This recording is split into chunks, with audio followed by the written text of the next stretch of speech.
Again, Su Qingli suddenly spoke, turning to Lin Mu. Lin Mu nodded and picked up 4 more enhancement alchemy cards from the low table. Same order as before. Strength, Agility, Constitution, Mental Power. First card. Strength.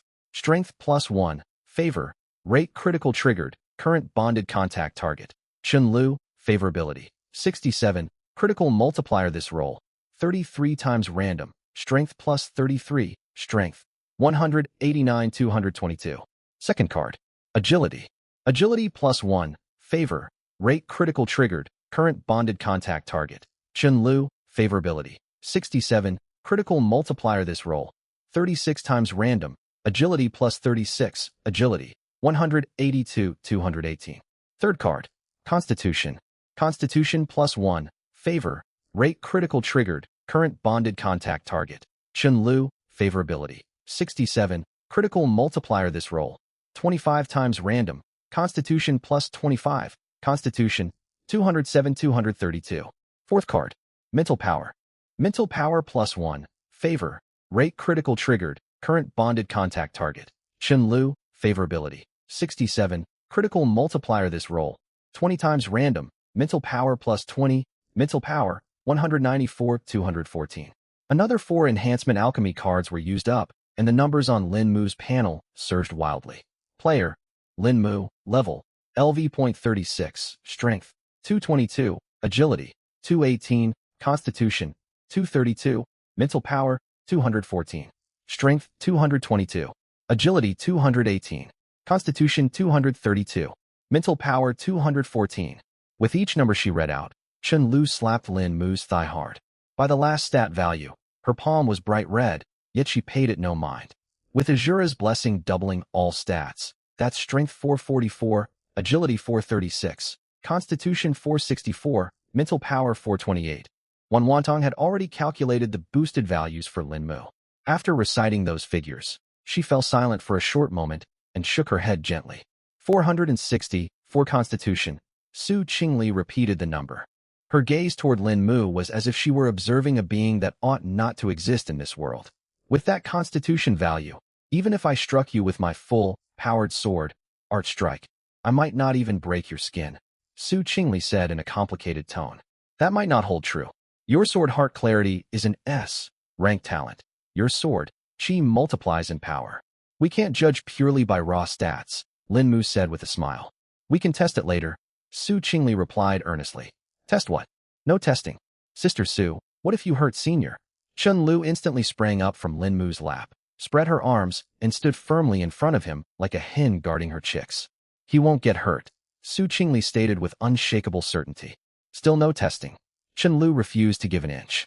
Wan Wantong watched the two of them stand off and could not help covering her mouth to laugh. All right. There are only 3 cards left. Lin Mu pulled Chun-Lu back down to sit beside him and picked up the remaining 3 enhancement alchemy cards. I'll put all 3 points into mental power. The higher my mental power, the stronger my air cannon. I'm eager to see how devastating it becomes under Azura's blessing. Without hesitation, Lin Mu activated the first card.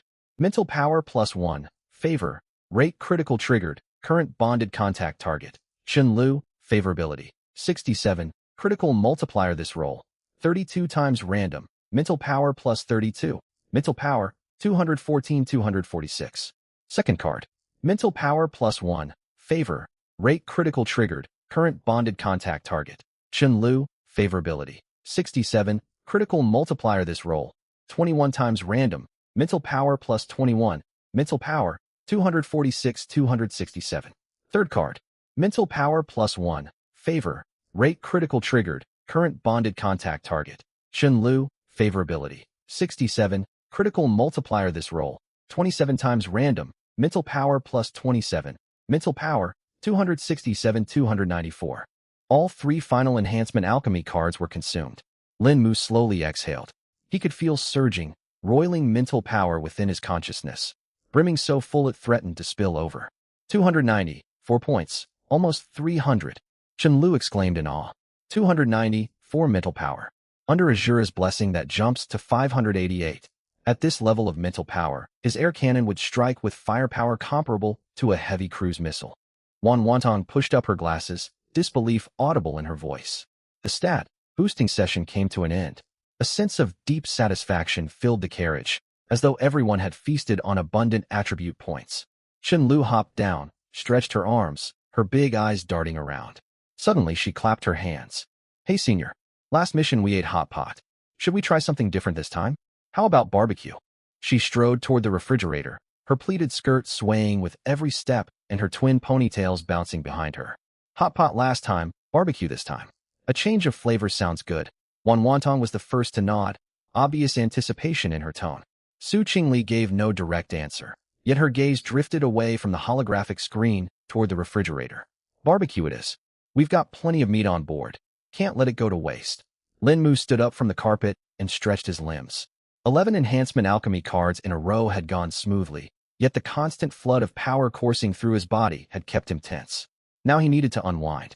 Delighted by the decision, Chen-Lu darted toward the row of refrigerators like a freed little rabbit. She squatted and opened the freezer compartment. Cold air billowed out, revealing neatly stacked rock, hard cuts of frozen meat. Whole beef shanks, spare ribs, all kinds of meats lay packed inside. Let's see. Beef, pork belly, chicken drumsticks. Chen-Lu muttered while rummaging. Deep in the freezer, she pulled out a huge rock, hard beef shank, and patted it contentedly. We've got everything. Senior, Teacher Wan, Sister Sue, wait right here. She lifted the rock, solid shank with both hands, and set it heavily onto the table. Reaching out without grabbing a knife, she spread her fingers and pressed her palm against the frozen meat. You plan to cut it just like that? Su Qingli's voice came from behind her, sounding doubtful. Yep, exactly like this. Chen-Lu glanced back and winked at her, as if it were the most obvious thing in the world. Then she got to work. Her fingers tensed, nails sinking into the frozen surface, and she tore cleanly along the grain of the meat. A crisp ripping sound echoed as a large chunk broke loose, ice fragments clattering down from the fracture. Chen-Lu glanced at the chunk in her hands, then the rest of the shank on the table, and smiled happily. 104 strength really makes a difference. Before I'd have to thaw meat in hot water for ages to cut it. Now I can just tear it apart. She grabbed a lamb shank next. The same motion, fingers dug in, one sharp pull, and another neat chunk separated off. I used to think frozen meat was such a hassle to prepare. Now it's even easier than fresh meat. Look how clean the breaks are, no lopsided slices. Proudly, she held up the 2 pieces for everyone to see. The breaks are indeed very clean, neater than knife-cut edges. Wan Wantong stepped closer to study the cross-section, genuine approval in her tone. We should still use a knife, though. Your hands will get cold doing it bare-handed. Chen-Lu set the meat onto the cutting board and picked up a kitchen knife. Her wrist twisted, and the blade glided across the frozen flesh. Faint crunching sounds rang out as paper, thin, evenly thawed slices curled onto the plate. Slice after slice fell. Her movements were as effortless as slicing tofu. Every piece maintained uniform thickness and width. The thinly cut meat was almost translucent.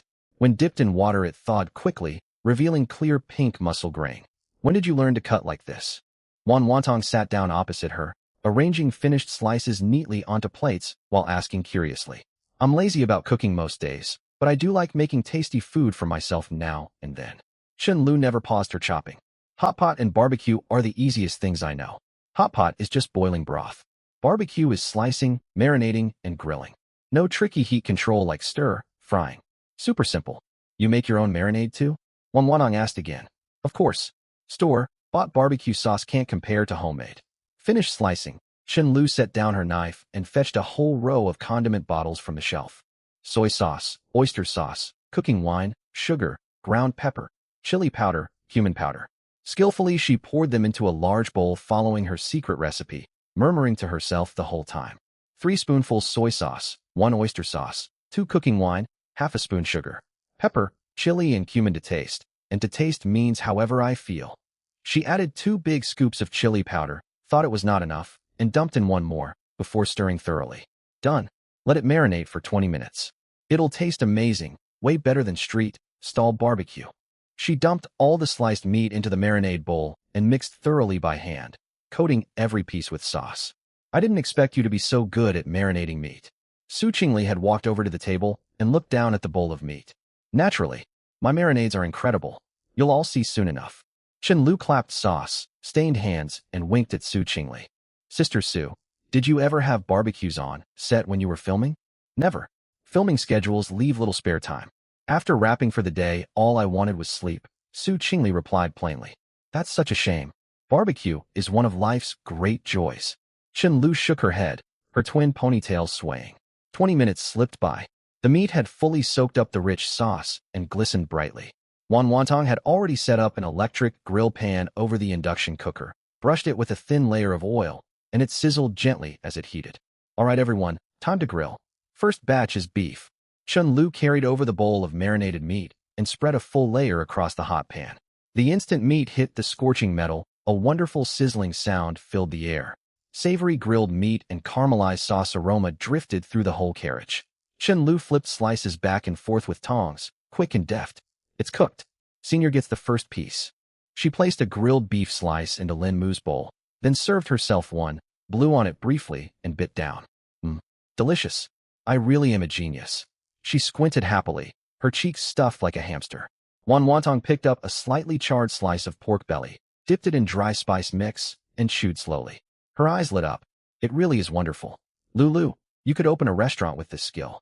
I'd never open a restaurant. That's way too much work. I just like cooking nice food once in a while. I wouldn't stand cooking every single day, let alone running a whole shop. Chen-Lu spoke matter-of-factly. Su Qingli also picked up a slice of grilled beef, ate it with quiet elegance, and reached for another piece. Sister Su, don't just eat. Say something. Chen-Lu looked at her expectantly. Su Qingli swallowed her mouth full of meat, paused for a moment, then nodded faintly. Delicious. Just 2 words? That's all. Chen-Lu looked a little disappointed. Delicious is enough. Fine. Praise from Sister Su is worth its weight in gold, so I'll take those 2 words. Lin Mu watched the three chatting and eating, and picked out a fresh, grilled slice of pork belly for Chen-Lu. Eat more. You worked hard preparing everything. Any meat Senior gives me is getting eaten. Chen-Lu bit into it straight away, her cheeks puffing out once more. Even while eating barbecue, Su Qingli kept her holographic form open. Sister Su, what are you looking at? Chen-Lu asked. The number of online trains has updated again. Su Qingli turned slightly and showed the hologram to the others. Chen-Lu leaned forward at once, eyes fixed on the numbers. 165,000? That's so many. Last time it was only over 6,000. How did it jump this high? We passed 2 stations. Most trains have gathered enough materials for an upgrade. The rest are either unbelievably unlucky or already gone. Su Qingli left the sentence hanging. Everyone understood what she meant. Out of 200,000 total trains, 165,000 have reached Tier 2. Those are better odds than we anticipated, Lin Mu said while chewing beef. Most people have survived. Missions grow harder at each station, yet everyone is growing more capable of surviving. Exactly. Once upgraded to Tier 2, they unlock the forum and trade system. Resources and information will circulate far faster. Wantong nodded. 165,000 active trains. Way livelier than when it was only 6,000. Chen-Lu said after swallowing her food. Lively, yes, but competition will grow fiercer. Only 6,000 trains could trade before. Now that number is nearly 30 times larger. Fights over resources will surely heat up. Wantong pushed up her glasses, slipping back into analytical mode. Su Qingli kept scrolling through forum posts, skimming through threads rapidly.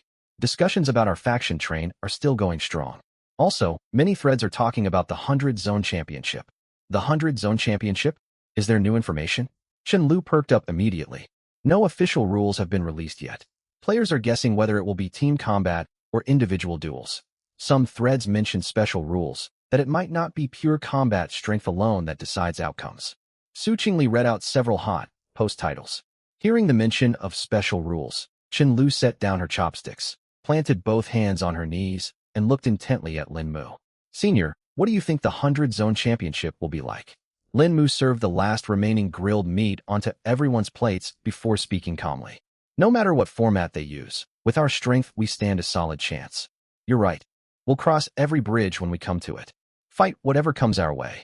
Chen-Lu picked her chopsticks back up and stuffed another beef slice into her mouth, full of fighting spirit. Wantong shook her head, amused by her fiery energy. You certainly stay optimistic. Of course. With Senior around, what have I got to fear? Chen-Lu leaned over toward Lin Mu, rested her head lightly against his shoulder for a brief second, then pulled back quickly to grab more meat. Once they had all eaten their fill, a lazy, satisfied atmosphere hung inside the carriage. Chen-Lu lay flat on the spread-out carpet, rubbing her full stomach and let out a contented burp. Ugh, I ate way too much. Teacher Wan, that barbecue was amazing, better than any street stall. It was your marinade that made it taste so good. I only did the grilling, Wantong replied while clearing away plates and pans. Her white shirt sleeves were rolled up to her elbows, revealing pale wrists. It was still awesome, right, Sister Sue? Chen Lu turned her head towards Su Qingli, who sat reading the forum hologram. Su Qingli did not turn around, only gave a faint her fingers still tapping the virtual keyboard. Can't you say more than one word? Chen Lu pouted. Delicious, Su Qingli replied without looking back. Just 2 words again. Teacher Wan, look at her. Chen Lu bounced upright on the carpet and pointed towards Su Qingli's back, as if appealing for judgment. Wantong laughed, stacked dishes into storage, and wiped down the tabletop. What Miss Su means is that the food really was excellent. She is just not good at giving compliments. Well, it's getting late. We've all had a tiring day. Let's get some rest. You're right, I'm worn out. Good night, Teacher Wan, Sister Sue. I'm going to shower first. Yawning, Chen Lu stood and headed for the bathroom. A short while later she walked out, towel drying her hair, and waved sleepily. I'm heading to my room to sleep. Good night, Senior. Good night, Teacher Wan. Good night, Sister Sue. She stepped into her bedroom and closed the door. Wantong stood up and massaged her sore shoulders. I'll shower and turn in as well. Linmu, get some rest too. Linmu opened his eyes and nodded toward her. Wantong went to the bathroom next, then returned to her own room. Su Qingli took her turn in the bathroom afterward and also retired to her room. Silence fell across the carriage. Only the faint glow of holographic screens and the low hum of the refrigerator remained. Linmu sat in his seat for a while longer before standing, taking the last shower, and returning to his bedroom. About 15 minutes after the hallway had fallen completely quiet, Chen Lu's bedroom door creaked open a narrow crack. A girl with twin ponytails peeked out. Her big eyes scanned back and forth along the empty corridor. Satisfied that nobody was about, Chen Lu smiled silently. She slipped quietly out of her room. She tiptoed over to Wantong's door and tapped twice. Knock, knock. Movement inside the room paused. The door opened a small gap. Wantong's face appeared in the doorway. She had changed into a loose white shirt for sleeping, her hair loose over her shoulders, glasses still perched on her nose. Seeing Chen Lu standing outside the door, she froze for a split second, a complicated glint flashing across her eyes. Lulu, why aren't you asleep yet? I just can't fall asleep. Chen Lu lowered her voice, a mischievous smile playing on her lips. Her twin ponytails swayed to one side as she tilted her head. Teacher Wen, were you a little disappointed when you opened the door just now? Disappointed about what? Wantong looked genuinely confused. Disappointed that it wasn't Senior knocking at your door. Chen Lu blinked, her tone teasing. Wantong's cheeks flushed bright red. She pushed her glasses up instinctively and glanced away, struggling to maintain her composure as a teacher. Nonsense. It's far too late. Go get some sleep right now. Don't send me away so fast. Chen Lu propped her hands against the doorframe to stop Wantong from shutting it. Teacher Wen, what do you say we go find Senior together? Wantong's hands stilled, her whole body going rigid. Tea together? Her words came out disjointed. Exactly. The 3 of us will have so much fun. Delighted by Wantong's reaction, Chen Lu's grin widened. She dropped her voice, wary of anyone overhearing through the walls. 3 people make it lively. Come on, let's go. Before Wantong could protest, Chen Lu grabbed her wrist and tugged her out into the hallway. Wantong stumbled from the pull. She had no chance to straighten her glasses before she was dragged out of her room. Lulu, wait. I'm not ready. Wantong tried to wriggle free in a hushed, flustered voice. But Chen Lu's small hands held her with surprising strength. Thanks to her 104-point strength stat, Wantong could not break loose at all. No preparation needed, just show up. Chen Lu kept walking, pulling Wantong until they reached Lin Mu's door. Without bothering to knock, she shoved Wantong inside, darted in right after her, and slammed the door shut behind them. Lin Mu had been leaning against the headboard scrolling on his phone. He lifted his head at the sound of the door opening. His gaze fell first on Chen Lu, his expression calm, as if he had expected her to turn up. Then he spotted Wantong, who had just been pushed into the room, and his features softened into faint surprise. Lulu, what are you doing pushing me in here? Wantong lowered her voice, desperate to turn and flee. Why are you so flustered, Teacher Wen? You're already here. Chen Lu said cheerfully. Lin Mu sat up in bed and looked at the 2 girls before him. Chen Lu wore a triumphant look of a plan well executed. Wantong was burning red from the tips of her ears down to her neck, unsure where to rest her eyes. Lulu, cut this out. Wantong's voice dropped several octaves, thick with panic. I'm not messing around. When we had barbecue earlier tonight, I already thought of this. Tonight you get to unwind and have real fun, Teacher Wen. Chen Lu planted her hands on her hips, completely unrepentant. What are you rambling about? What kind of fun? I am your teacher. When Wantong tried to adopt a stern teacherly demeanor, yet her trembling tone carried no authority whatsoever. So what if you're a teacher? Can't teachers have fun too? Senior, back me up here.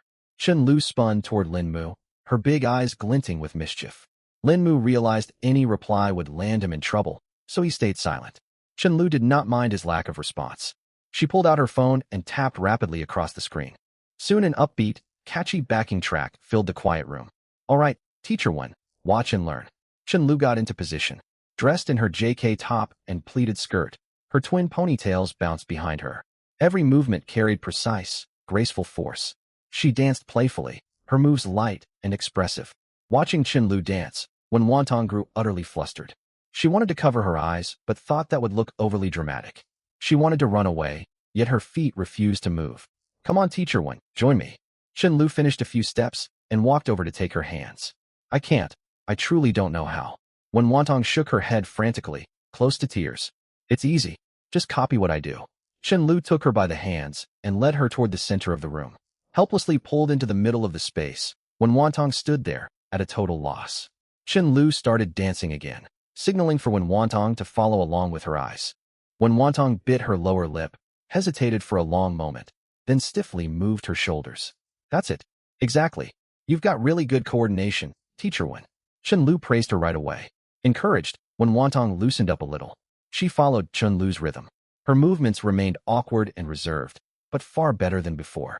Lin Mu sat on the edge of the bed, observing the two girls dancing under the dim lamplight. One danced freely, her twin ponytails flying, joy shining in every feature. The other danced, flustered yet earnest. The hem of her white shirt swayed with each motion. Whenever her gaze accidentally met Lin Mu's, she quickly looked away. One track after another played, echoing clearly through the still train carriage.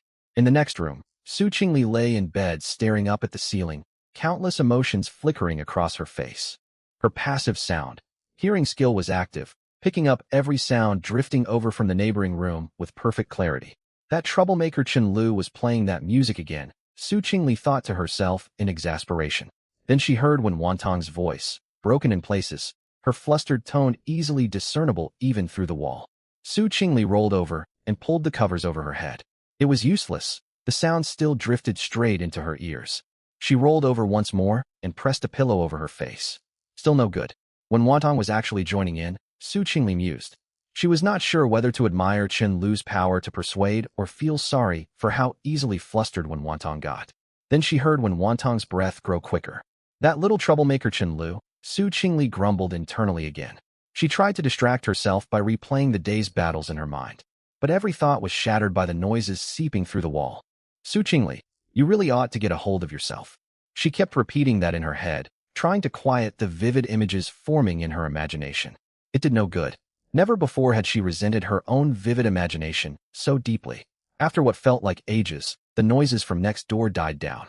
Su Qingli let out a long breath, ready to close her eyes and force herself to sleep, when voices drifted over. I can't keep up, your strength is far too high right now. When Wantong's voice rang out, heavy with exhaustion. Yeah, way too strong. That's the downside of maxed out stat points. Senior, you should head over to the next room now. Chen Lu also sounded worn out. Go on. Miss Su is probably waiting up for you. The second when Wantong's voice faded, Su Qingli froze entirely. Waiting up for him? Who was waiting up? Su Qingli's eyes flew wide open as she stared rigidly at the ceiling. Her heart was pounding out of control. What on earth did probably waiting up for you even mean? I was not waiting for anyone.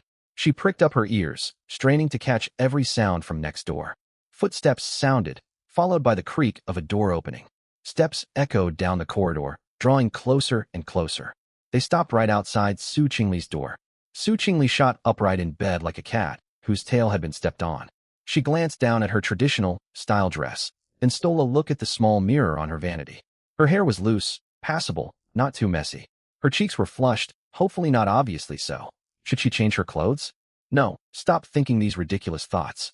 What is wrong with you, Su Qingli? Knock, knock, knock. Someone rapped at the door. Su Qingli stiffened where she sat. She parted her lips to speak, yet her throat felt too dry to make a sound. She cleared her throat and drew in a deep breath. Knock, knock, knock. A second round of knocks. Su Qingli bit her lower lip and stared at the door. Should she open it? Or pretend she was asleep? If she opened it, how was she supposed to face Linmu? How would she explain that she was still awake? How could she admit she had overheard everything? If she refused to open the door, would Linmu think she did not want to see him? Would he feel disappointed? Su Qingli squeezed her eyes shut. Images flashed through her mind. Chen Lu's bright, sparkling eyes, and Wen Wantong's crimson, flushed face. She gritted her teeth, stood up, and walked over to the door. Taking one final deep breath, she pulled it open. Linmu stood on the threshold, looking distinctly awkward. Lu and Teacher Wen sent me over. Linmu's voice sounded dry. He scratched the back of his neck, showing rare unease. If you don't want me here, I can head straight back. He added quickly.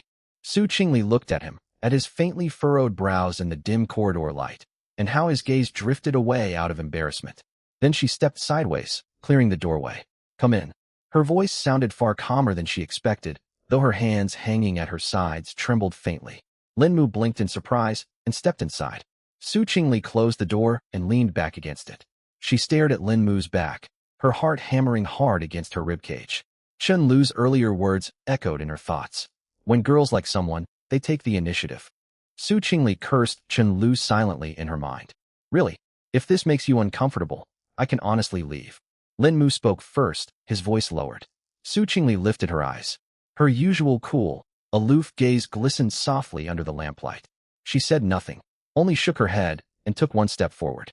Just one small step, yet it closed the distance between them until they stood nearly chest to chest. I am not uncomfortable. Her voice was quiet, perfectly audible at such close range. Why did you stand frozen at the door for so long then? Linmu studied her exquisitely beautiful face and asked. I was lost in thought. Her eyelashes fluttered, a hint of annoyance tinting her tone. About what? About whether Chen Lu had planned every bit of this from the start. Su Qingli lifted her chin, her expression tangled with conflicting feelings. Linmu paused, then let out a quiet laugh. What are you laughing at? Su Qingli shot him a glare. Yet from this close, her glare held no menace at all. It only softened her icy demeanor, lending her a touch of warm humanity.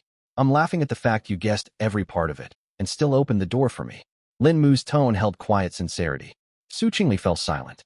She had known full well what opening the door implied, and still she had done it. I just did not want to be alone anymore. The words left her lips, and color flooded across her cheeks. She turned her face away, avoiding his eyes. Then a hand gently closed around hers. Su Qingli's body tensed, but she did not pull away. Your hands are cold. Linmu's voice murmured beside her ear. I naturally run cold. Su Qingli's voice shook slightly. Let me warm them for you. Su Qingli gave no verbal reply, but squeezed his hand back, answering him without words. You expended a great deal of mental energy carrying me while flying with your sword yesterday. You must be worn out. Linmu looked at her. That was yesterday. I have rested enough already. Su Qingli shook her head, her long hair swaying and brushing against Linmu's arm. So you heard everything going on in the next room tonight? Su Qingli stiffened all over again. My sound hearing skill activates passively. I did not choose to listen. She tried to defend herself, yet her argument grew weaker and quieter by the end. I know. Linmu nodded with a faint smile. Stop laughing. Seeing the amusement tugging at his lips, Su Qingli grew even more flustered. She lifted her hand to cover his mouth, yet halfway through the gesture she hesitated, thinking it too intimate, leaving her hand suspended mid-air. Linmu caught her hovering hand in his. What exactly were you thinking just now? He looked straight into her eyes. Su Qingli averted her gaze and said nothing, but she did not pull her hand free nor step away. That silence was answer enough. Linmu did not press her further. He gently drew her closer and wrapped his arms around her. I would never have imagined this before. Su Qingli whispered suddenly. Imagine what? That I would end up this close to someone. There was a dreamlike quality to her tone. When I worked on film sets, the director always said my eyes lacked warmth, that I was too frigid during romantic scenes. I told him that was just how I was. I could not change it. Viewers would also comment that I played every role with the same distant look, never laughing or crying.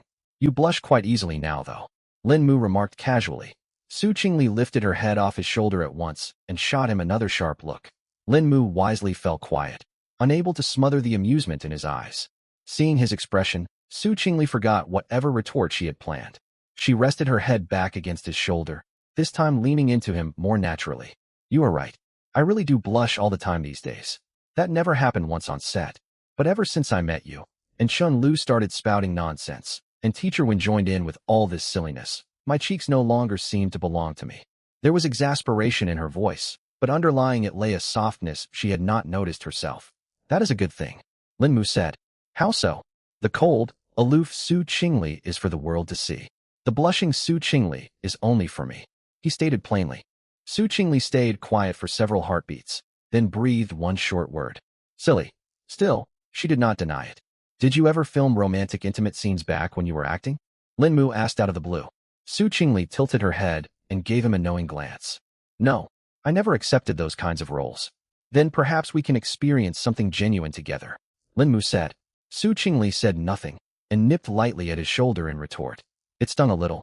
In return, Lin Mu leaned in and kissed her. Bond target, Su Qingli, favorability +2. Current favorability, 55. You're nervous? Lin Mu pulled back slightly to catch his breath. Su Qingli looked up at him. Her eyes glistened, nothing like the cold, otherworldly swordswoman she usually was. A little. Her breathing was uneven.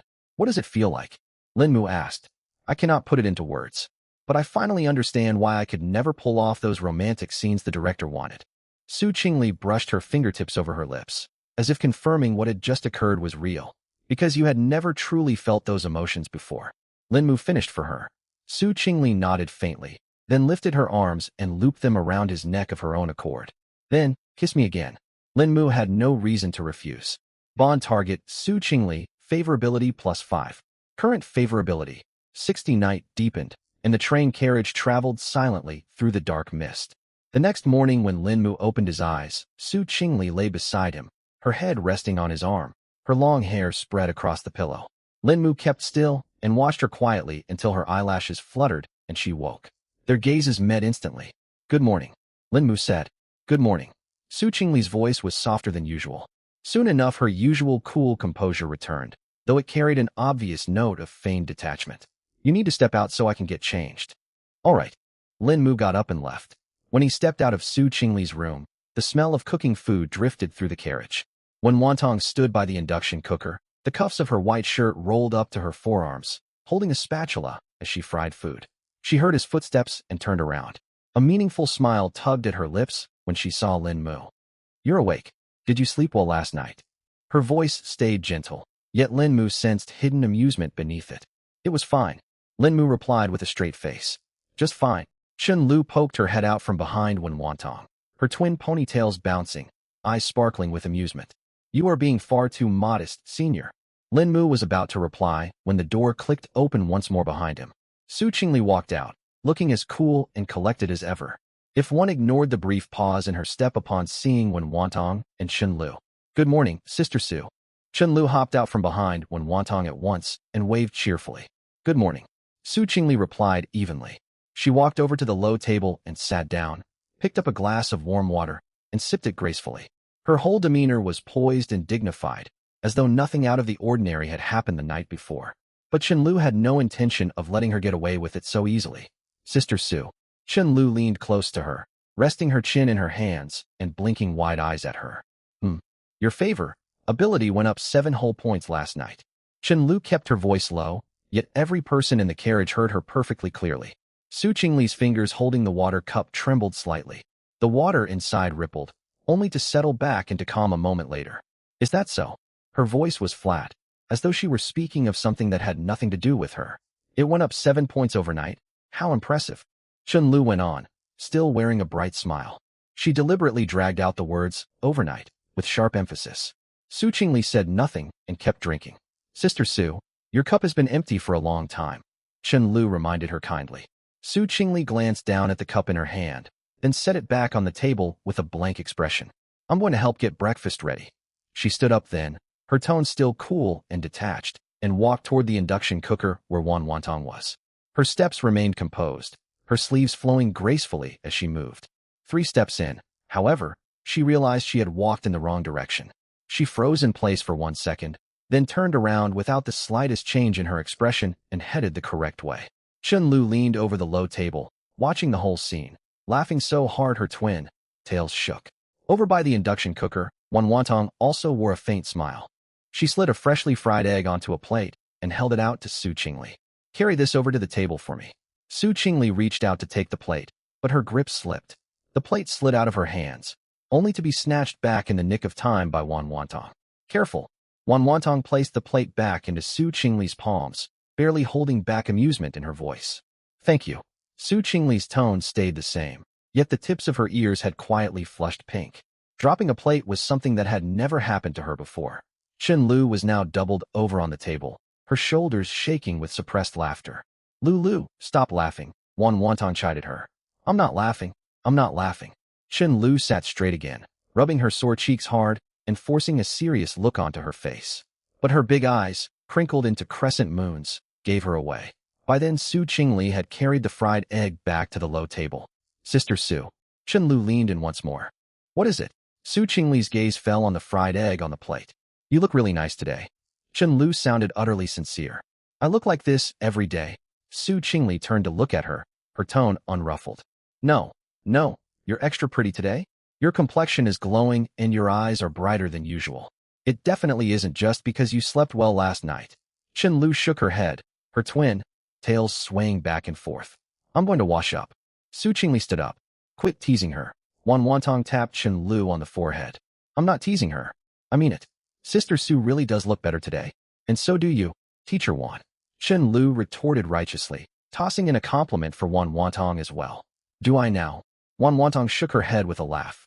You do. Your skin looks better and your eyes shine brighter.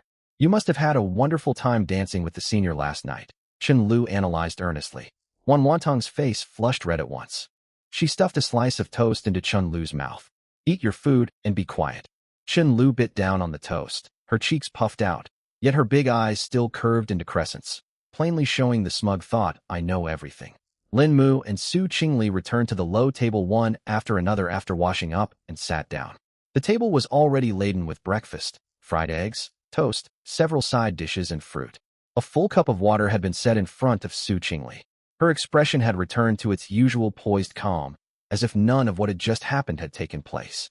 Chen Lu sat beside Lin Mu, a small mountain of toast crusts piled in front of her. Wan Wantong handed Lin Mu a bowl of hot soup. Have some soup to warm your stomach first. Thanks. Lin Mu took the bowl and took a sip. Before the soup had even gone down his throat, Chen Lu spoke up out of nowhere with a startling suggestion. Next time, why don't the four of us do it together? Lu, nobody would treat you as mute if you stayed quiet. Wan Wantong's face burned bright red. But you liked it too. Chen Lu mumbled quietly. Right, don't just focus on eating. Each of us still has one enhanced alchemy card. Today's critical gift has refreshed, so we can use them now, Lin Mu said suddenly over breakfast, looking at the other three. All right, I almost forgot about this. Chen Lu immediately pulled her and used enhanced alchemy card out of her backpack. Wan Wantong and Su Qingli took out their own cards as well. I'll go first. Chen Lu volunteered, pinching the card between her fingers and selecting to use it. Do you wish to use enhanced alchemy card? Yes/no. She selected yes. Enhanced alchemy card used successfully. Please choose the attribute to enhance. Constitution. Chen Lu chose without hesitation. Constitution +1. Consume today's 1-time critical gift, triggering favorability critical hit. Critical multiplier, 167. Current multiplier, 35x random. Constitution +35. Constitution, 65-100. A warm current surged out of the card, flowing up her arm and spreading across her whole body. Chen Lu could feel subtle changes taking place in her skin and muscles, growing tougher and more robust. Her arm still looked soft and fair on the surface, yet her essence had shifted. 100 Constitution. With Ghost, energy buffed to 150. I should be able to take bullet hits now. Chen Lu cheered, staring at her stats panel. Player, Chen Lu. Level, LV.23. Strength, 104. Agility, 96. Constitution, 100. Spirit, 66. Talent, none. Skills, none. Ghost, energy, 60. Next, Wan Wantong used her enhanced alchemy card. Do you wish to use enhanced alchemy card? Yes/no. She selected yes. Enhanced alchemy card used successfully. Please choose the attribute to enhance. Spirit. Spirit +1.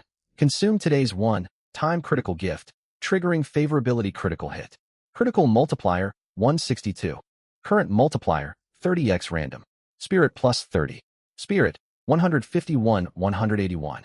Wan Wantong closed her eyes and sensed for a moment before opening them slowly. 180, 1 spirit. With Ghost, energy buffing, my maximum spirit can hit 270, 1.5.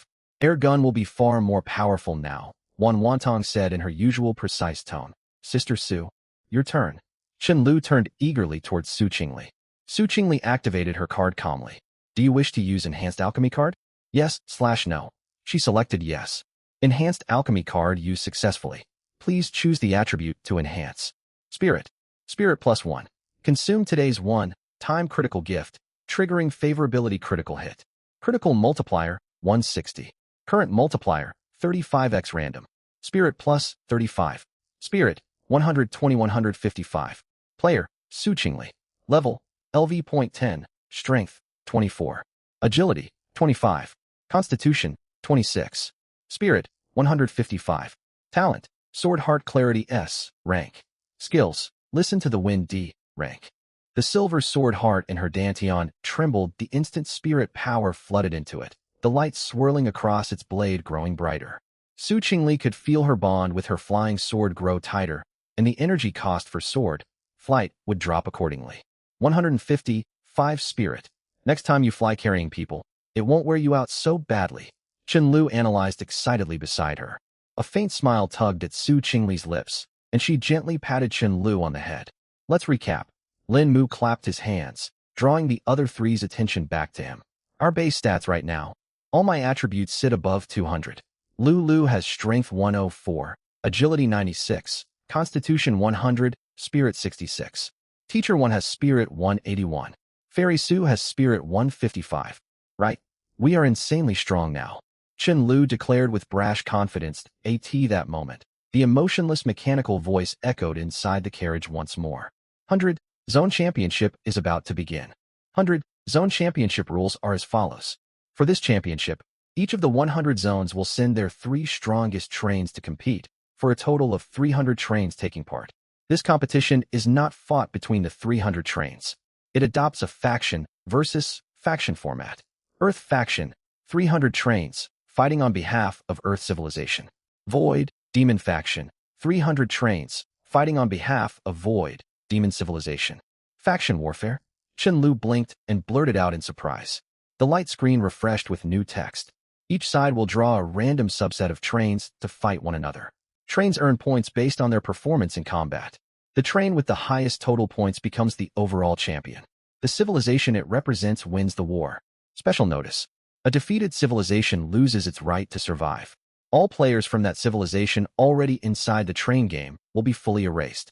The civilization's home world will be demoted to a resource harvesting site. The cold mechanical voice reverberated through the carriage. Chen Lu opened her mouth to speak, yet found she could not make a sound.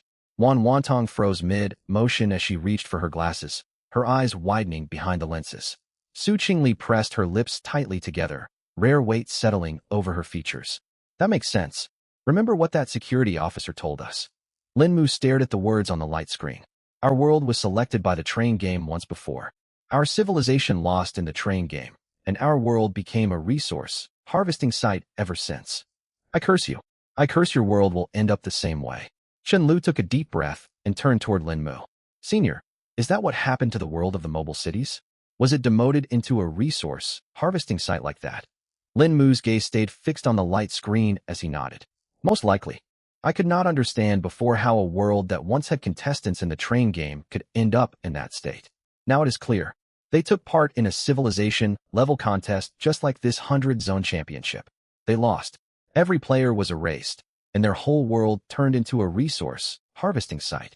That security officer said hundreds of millions of people from their world entered the train game. Hundreds of millions erased.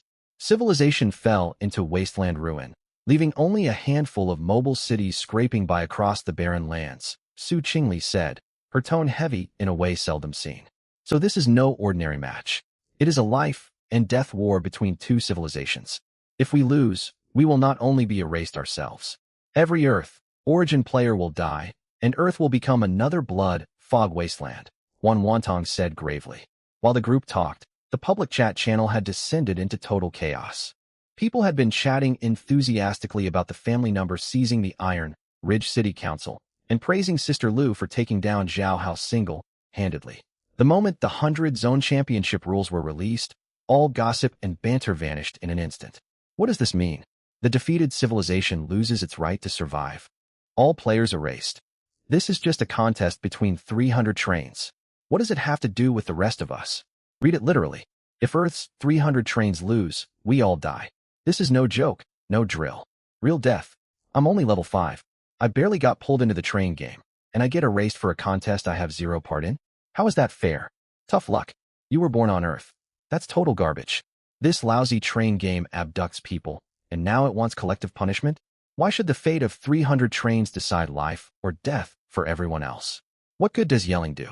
Go argue with the train game and see if it cares. Everyone calm down. Panicking solves nothing. The rules are set, and we cannot change them. Instead of venting, think about how to support those 3 competing trains. Support them? How? Other than spamming cheers in chat, what can we possibly do? Cheers won't win battles. The Void, Demon Civilization, sounds brutal. Who knows how strong their players are? What if they outmatch us by a huge margin? Don't talk down our side. Earth has 100 zones. Each zone sends 3 of their strongest trains. 300 elite warships. We cannot possibly lose. Elites? Huh. Do you know how powerful elites from other zones are? Do you know what the Void Demon side is capable of? You are being blindly optimistic with zero facts. So what should we do? Just lie down and wait for death. Stop fighting and listen to me. I visited a wasteland world at the last station. Locals there told me their civilization was chosen by the train game long ago. They fought in a civilization-level contest like this 100-zone championship and lost. Every player was erased, and their whole world turned into a resource harvesting site. Barely anyone survives there now. That message blew the chat up all over again. Holy hell, is that real? It's true. I've been to that world too.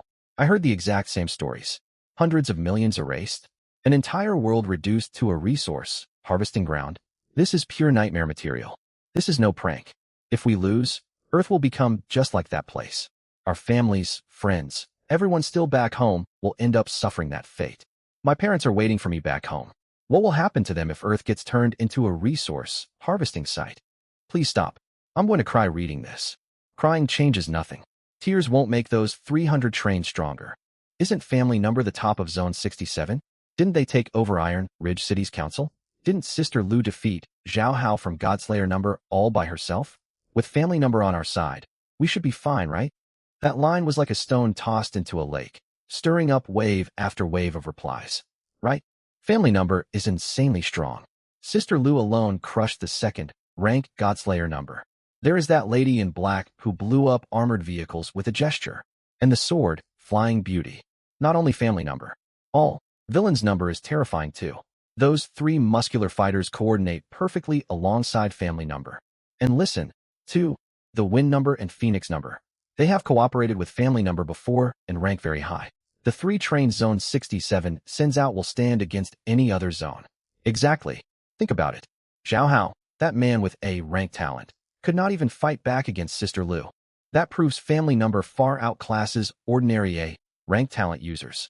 The footage is censored so I cannot see Sister Lu's face, but I will always root for her. Go Sister Lu. Sister Lu for the win. Family number for the win. Zone 67 for the win. Slowly, the chat's mood shifted from initial panic and bickering toward a quiet collective resolve. Family number, you have to win. I lend you all my luck. Mine is terrible, but every little bit counts. I would donate all my compressed biscuits to family number. They probably do not need them, but it is everything I own. Chen Lu leaned forward toward the light screen, reading the increasingly absurd chat messages, a smile never leaving her lips. Teacher Wan, Sister Sue, come look. People want to send me compressed biscuits. Some are lending me luck, others say they will hang my portrait on their trains as a protective charm. Since when did I become a mascot? Wan Wantong stepped behind her and leaned over to read the scrolling messages, a soft smile spreading across her face. You are Zone 67's spiritual pillar now. More than half of the 160,000 trains in our zone are pinning their hopes on family number. That's so much pressure, Chen Lu said, yet her big eyes sparkled with eagerness. It does feel nice, though. Being needed beats being hunted down everywhere. Back when Iron Ridge City chased us, I thought the whole world was against us. Now half of Zone 67 is cheering us on. Right then the cold mechanical voice inside the carriage rang once more. Detecting upcoming 100 Zone Championship. Public chat channel upgraded. New option, Global Public Channel. Global Public Channel. Players from all zones may speak freely here. Each train has a daily limit of 3 messages sent within the global public channel. Su Qingli tapped quickly on the light screen and switched over to the global public channel. The feed transformed in an instant. Messages flooded in Chinese, English, Japanese, Korean, Arabic, Spanish, Russian, and countless other tongues. The Train Game's translation system converted every line into each viewer's native language in real time. Anyone out there? This is Zone 1. Can anyone hear me? Hello from Zone 42. Finally, we get to talk to people from other zones. I was going crazy stuck chatting only with people from my own zone. Is this the global public channel? A chat room with hundreds of millions online? I have never seen anything on this scale in my life. Forget about the scale. You all know about the 100-zone championship, right? If we lose, hundreds of millions will die and Earth will turn into a resource harvesting site. Can we drop this?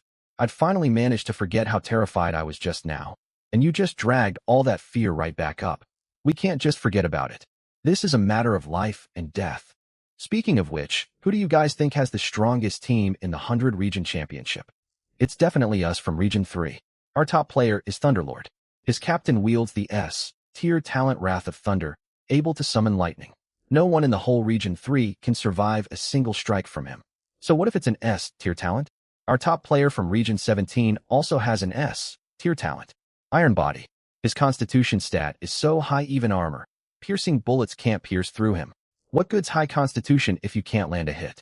Our Region 29's top player has the S-tier talent Spatial Shifting. He can teleport within a 10-meter radius. No matter how tough you are, he won't let you touch a single strand of his hair.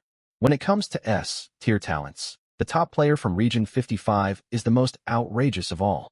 His talent is Gravity Manipulation. He can alter the gravitational field within 10 meters around him. Faced with him, you can barely stay standing, let alone fight. Gravity Manipulation? If that talent gets leveled up high enough, couldn't it reshape the entire battlefield? That's terrifying. Aren't you all being a little too optimistic? Earth has players with S-tier talents, but doesn't the Void Demon Civilization have them too? How do you know what level they're at? Exactly. The name Void Demon Civilization doesn't sound friendly at all.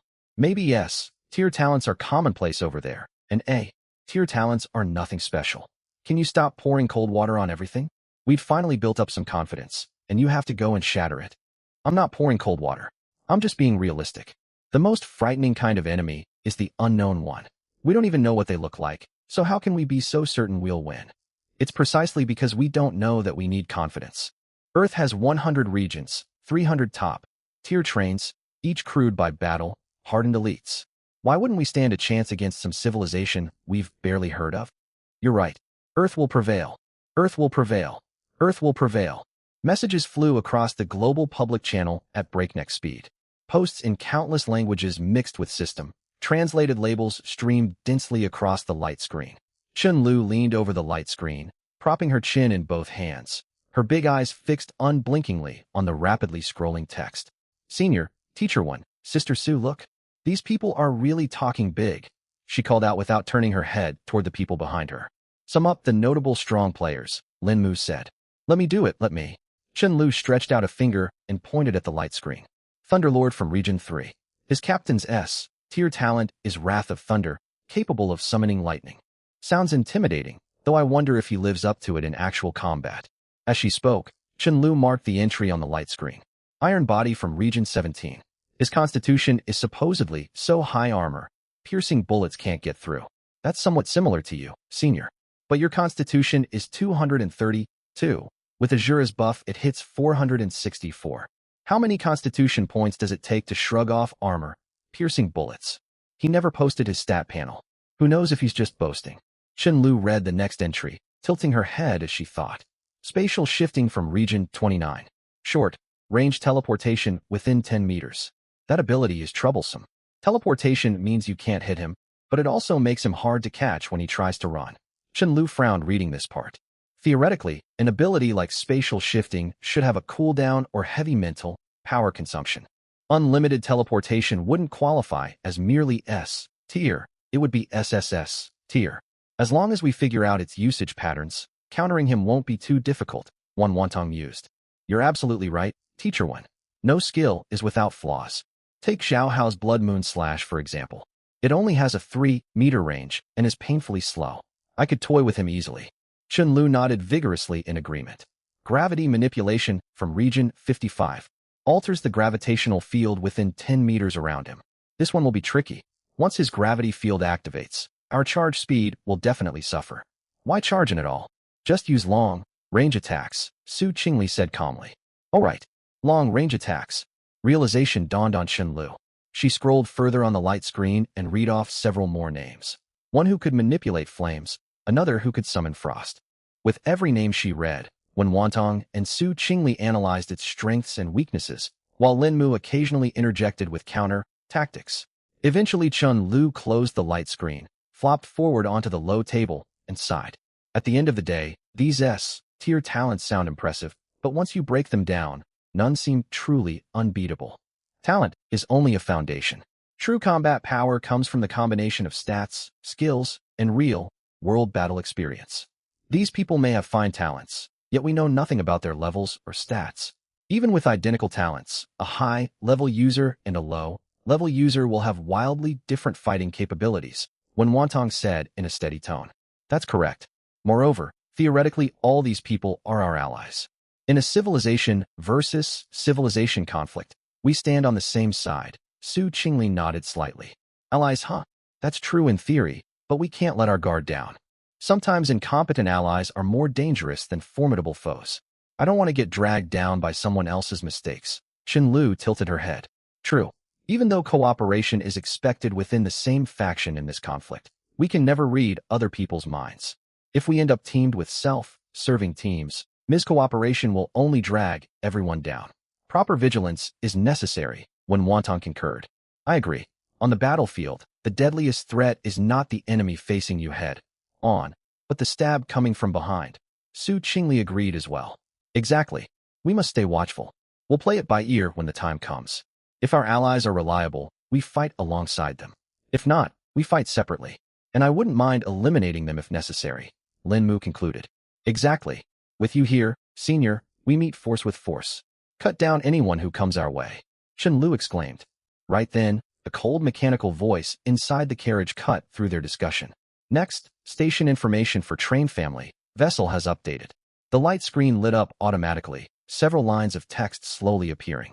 Current station, abandoned space station. Docking duration, 48 hours. Docked trains, 6. Earth civilization, 3. Void, demon civilization, 3. Mission objective. The space station will crash in 24 hours. Complete either of the following tasks. Option 1. Repair the space station, extending its time until crash to 48 hours. Option 2. Eliminate all opposing faction members to end the mission early. Completion of either task counts as success. Abandoned space station? Senior, we're in outer space this time. Shenlu's eyes went wide as she stared at the words on the screen. Given the 24-hour countdown until impact, we are almost certainly in space. The station is in terrible condition. When Wantong pushed her glasses up and analyzed. Whoa, we're actually going into space. Shenlu jumped up from the low table.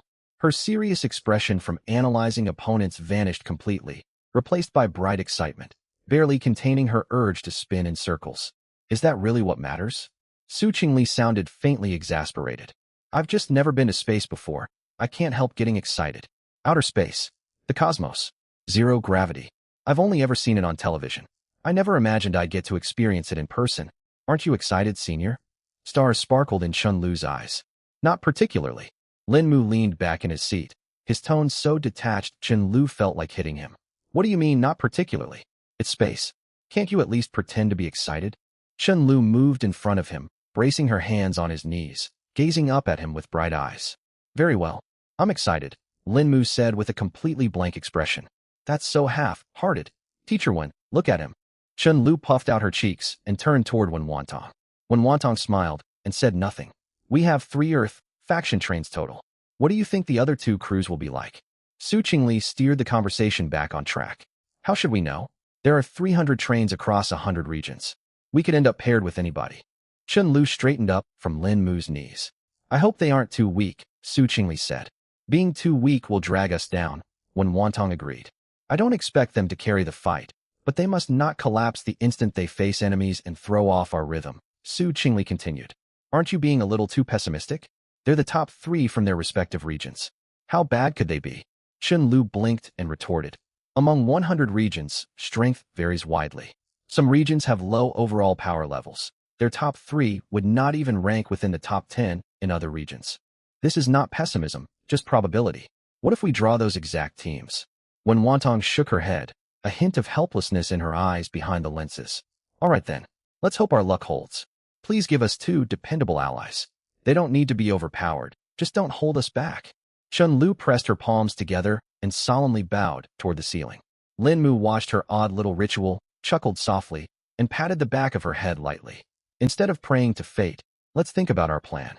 We have 2 mission choices: repair the station or wipe out the opposing faction. Which should we pick? We know almost nothing about this space station, how heavily damaged it is, or what repairs it requires. We will only gain that information once we board it, when Wantong analyzed rigorously. Then let's wipe out the opposing faction. We'll have to fight sooner or later, so we might as well strike first. 3 against 3. When has the family vessel ever feared a fight? Chun Lu clenched her fist, speaking as if the answer was obvious. The problem is we know nothing about the Void, demon civilization. We also can't be sure our allies won't drag us down. Su Qingli poured cold water on the idea calmly. In that case, we prepare for both outcomes and adapt on the fly. Attempt repairs while staying fully ready for combat, Lin Mu said. I agree. When Wantong raised one hand. I second that motion. Su Qingli gave a slight nod. Me too. Whatever you say, senior, I'll follow. Chun Lu raised her hand at once. Right then, the view outside the window began to shift. The thick black mist enveloping the train peeled away layer by layer. As the mist dispersed, utter blackness outside gradually cleared. Boundless star-studded cosmos unfolded before their eyes. True outer space. No atmospheric scattering, no light pollution from cities. Countless stars burned quietly against pitch-black cosmic velvet. Chun Lu pressed her face and palms flat against the window pane. Her nose squished against the glass. Her mouth hung open, speechless for a long moment. When Wantong also stood and walked over to the window. Behind her glasses, her eyes widened, and she breathed more softly. Even her rational mind could not remain completely unmoved by such magnificent scenery. Su Qingli was similarly captivated, her gaze fixed on the view outside. Lin Mu stepped to the window, standing behind the 3 young women, looking out over their heads. So this is space, he said at last, his tone carrying rare wonder. Chun Lu snapped out of her daze, grabbed Lin Mu's sleeve, and pointed toward a huge blue-tinged planet hanging in the distance. Senior, look. Earth. We can see Earth from outer space. Chun Lu exclaimed excitedly. That is not Earth. It merely resembles Earth. Lin Mu corrected her. Chun Lu froze, and realization sank in. It did look similar, yet it was definitely not Earth. Anyone familiar with Earth's continental outlines could spot the differences right away. The family vessel traveled silently through outer space like a cosmic train. Its tracks had transformed into pale, blue energy ribbons, trailing elegant arcs through the void. We are truly in space, when Wantong whispered, her fingertip resting against the window. Wait a second. Chun Lu suddenly thought of something. She glanced down at her feet planted firmly on the floor, then back out at the space beyond the glass, thoroughly confused. Space is supposed to have 0 gravity. Why aren't we floating? Shouldn't we drift around like astronauts on space stations? The train must generate artificial gravity. Given the technology of this train, world game, that is hardly surprising, Su Qingli said from behind her. At that moment, something else caught Chun Lu's eye outside the window. To the right of the family vessel, 2 more trains glided in from separate directions. Like theirs, they rode pale, blue energy rails, moving silently through space. Senior, more trains. 2 of them. They're pulling alongside us. Chun Lu pointed outward. The 2 trains shared the same general design as the family vessel, differing only in minor details. At this moderate distance, figures inside their carriages were visible through the windows. Chun Lu pressed her face against the glass and peered hard. People inside those other trains were also pressed against their windows, marveling at outer space. Some pointed toward the planet and gestured excitedly. Some folded their hands as if praying. Others held up devices to photograph the cosmic view. They're just as stunned by space as we are.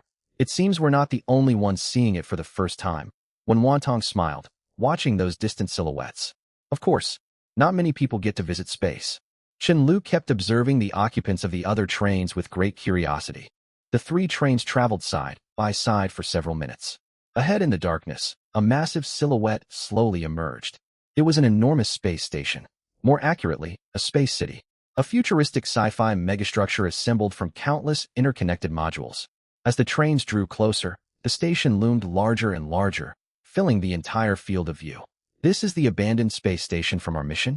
It's gigantic, Chun-Lu shouted, staring at the approaching colossal structure. That must be it. When Wantong scanned the station's surface, broken modules drifted amid swarms of tiny space debris. The damage is extensive. At least half of these structures are heavily ruined. It could be the aftermath of some disaster or outright warfare, when Wantong analyzed.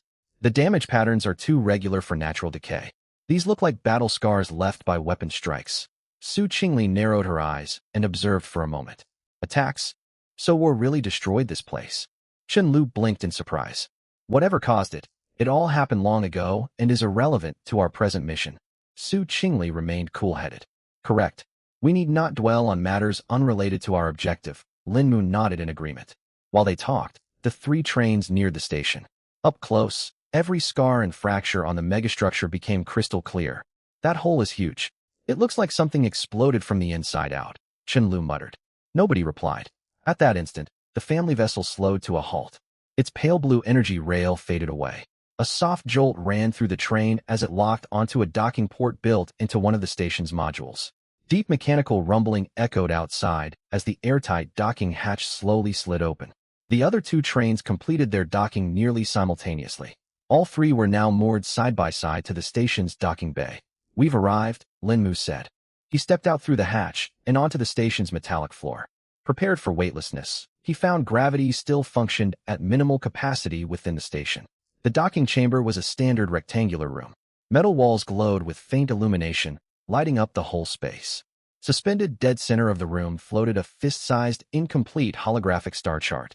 Its edges were shattered, only dim light streaks rotating sluggishly. This is the inside of the space station. So cool. Just like a sci-fi movie. Chun-Lu poked her head out behind Linmu, her twin tails swaying as she tilted her head. When Wantong stepped out next, followed by Su Qingli. Someone is approaching. Su Qingli spoke abruptly. Her enhanced hearing picked up incoming movement before anyone else. Right after her warning, the airtight hatch belonging to the train on their right slid open. The first person to step out was a man in his mid-20s, sharp-faced with an easy, playful grin, giving off an easygoing, carefree vibe. Three younger men followed behind him. Their movements were stiff, their eyes evasive, and every one of them bore injuries. Next, the hatch on the left side train opened. 8 people disembarked, 4 men and 4 women. Most noticeable among them were a pair of identical twin girls. Identical faces and matching height. The only difference was that one wore her hair loose over her shoulders, while the other tied hers into a high ponytail. Senior look? Twins. They look exactly alike. They're so beautiful. Chun-Lu kept her voice low, unable to conceal her excitement. Linmu glanced in the indicated direction and nodded. They really do look alike. What do you mean they just look similar? They're practically carved from the same mold. Chun-Lu stole another quick glance at the twin sisters. They do look alike, but I still think you're prettier. Linmu reached out and patted the top of her head. Chun-Lu froze for a moment. Then the corners of her mouth curled upward uncontrollably. Just then, a system prompt popped up simultaneously on everyone's interface. Live broadcast about to begin current mission, Civilization Confrontation Mode. The live broadcast will use close-range high-definition footage to stream the actions of all 3 trains in full. All players from Earth civilization may watch. This setting is mandatory and cannot be altered. Live broadcast countdown. 3, 2, 1. Chun-Lu smoothed her twin-tail hair and quickly adjusted the hem of her pleated skirt. The instant the countdown hit 0, the live stream went live. Bullet comments flooded in like a breached dam, filling the entire screen with dense lines of text. There he is. I see Sun Jack. Number 1 from Sector 17, captain of the Hunter train. So that's what he looks like. So cool. Truly my idol. Are you out of your mind? Sun Jack has treated people on his own train like disposable cannon fodder more than once. At the last stop, he forced passengers from another train to draw monsters, and they got torn clean in two. How can you call someone like that your idol? He's good-looking and powerful. You're just jealous. Jealous that he's stronger and better looking than you. Why don't you take first place yourself if you're so great? Jealous my foot. I'll say this right now. Anyone teamed up with Sun Jack is in for big trouble. Zhao Zhejia and Zhao Tongtong from the Alliance train. They really are twins. Identical. I stared at the screen forever and still can't tell them apart. Does anybody know the backstory of these twins? Someone spill the details. The Alliance train ranks second in our Sector 88. Even people from our sector are seeing them for the first time. Just as the rumors said, they're twins, and really beautiful. Wait, look over there. That girl with twin tails and the JK uniform. Could that be Sister Lou from the clan train? Past streams blurred her face, but those twin tails and pleated skirt are such a dead giveaway. Finally get to see her real face. She's adorable. It's Sister Lou. We finally get a clear look. Twin tail, JK beauty. Exactly how I pictured her. Sister Lou is so pretty, even cuter than I imagined. Those big eyes are stunning. No wonder she could take down Zhao Hao single-handed. That lady in glasses is gorgeous too. She has such an elegant aura and a great figure. Wait a second. Is that Su Qingli in traditional ancient-style robes? It really is Su Qingli. I knew it. I said she had to be on the clan train. Back when streams blurred faces, that figure flying with a sword could only be her. Told you so. You all didn't believe me. Well, there's your proof. Su Qingli really became a sword immortal. Last mission she carried that guy through the air on her sword. I could barely believe my eyes. Call her sword Immortal Su from now on. Hold on. Is that the only guy aboard the clan train? I'll admit he's fairly handsome. But how did he end up riding with 3 amazing young women? They're saying I'm pretty. Xin Lu tilted her head up toward Lin Mu, her big eyes sparkling, unable to hide her grin. I saw that. Lin Mu ruffled her hair. And look, someone called Sister Su a real immortal. Xin Lu pointed at the bullet comments towards Su Qingli. I see. Su Qingli's tone stayed calm. She had long grown accustomed to this level of public attention. It meant little to her. Lulu, stay focused on what matters. Wan Wantong reminded her. Right, intelligence gathering. Chen Lu snapped back to seriousness. While the group aboard the clan train scanned bullet comments for useful information, people from the other 2 trains were doing exactly the same. They learned about the clan train, Sister Lu, how son Jack of the Hunter train used others as cannon fodder, and about the twin sisters from the Alliance train. Senior, comments from Sector 17 are going wild. They say son Jack from the Hunter train treats his own crew like disposable slaves and cannon fodder. Chen Lu finally pointed out the key takeaway. Slave cannon fodder? Lin Mu's gaze drifted toward the laid-back-looking man. That's him. We need to watch out for him. Chen Lu warned warily. Just at that moment, that carefree-looking man glanced over toward the clan train. His eyes swept over Lin Mu first, then wandered across Wan Wantong and Su Qingli, a flicker of amazement crossing his face. When his gaze landed on Chen Lu, he wore a frivolous smile and winked at her. Chen Lu's frown deepened. I don't like him. Disgust dripped from her tone. I don't like him either. Wan Wantong pushed her glasses up her nose. Su Qingli said very little, simply uttering 3 cold words. Kill him. The bullet comments kept rolling. This is bad. With Sun Jack here, the other 2 teams are in huge danger. They'll probably get forced to be advanced party cannon fodder. Nice try. Those 2 teams are top tier from their respective sectors. They aren't the weaklings Sun Jack used to push around. You don't understand how terrifying Sun Jack is. People from Sector 17 know the truth. He's already level 25 with absurd stats, way above standard for his level. A full 100 points in every attribute. Whoa, 100 points across all attributes. Is that real? Mine are only in the teens. 100 points in every attribute is genuinely frightening. A normal level, 25 character should only have around 70-odd total. How did he stack so many points? On top of that, he has A-rank skill Shadow Stealth. He can melt into shadow and move at high speed, perfect for assassinations. It's hardly subtle assassination. He uses Shadow Stealth to close in, then smashes opponents flat with raw power. There's a saying, the best stealth is killing everyone who sees you. No witnesses equals stealth. You guys hype him up so much. Is Sun Jack really that fearsome? You'll find out soon enough. As online discussion raged, members of all 3 teams lifted their heads. Members from the Alliance train nodded toward Lin Mu's group, then eyed Sun Jack's side with clear vigilance. They had also read the warnings about Sun Jack in the livestream comments, and every one of them grew wary. Hey now, you aren't taking a few random online comments and painting me as some villain, are you? Sun Jack shrugged, grinning with easy familiarity. Relax. You're all top teams from your sectors. Cocky as I am, I wouldn't pick a fight right off the bat. Of course, that changes if you can't prove you're useful. Sun Jack kept smiling, yet his words brimmed with outrageous arrogance. Behind him, the 3 other members of his train shivered involuntarily. From the 8-person Alliance train team, a burly middle-aged man stepped forward first, around 40 years old, with thick brows and a stern, weathered face. From the stream comments, everyone knew his name was Zhao Xingli.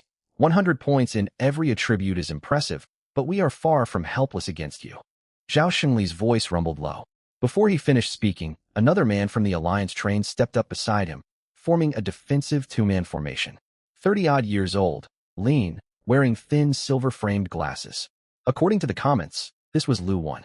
As you said, everyone standing here represents the best of their sectors. If I were you, I would think twice before making such grand claims. You will only make enemies for yourself and gain nothing.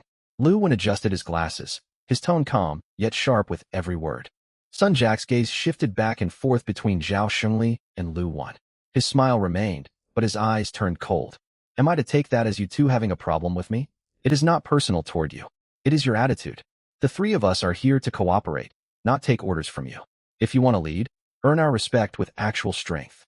Zhao Shengli stood his ground, arms folded across his broad chest, stretching his sleeves tight over his muscles. Strength. Sun Jak laughed as if hearing something amusing and shook his head lightly. The fact that I have survived this long in Sector 17 and made it here is strength enough. Isn't that sufficient?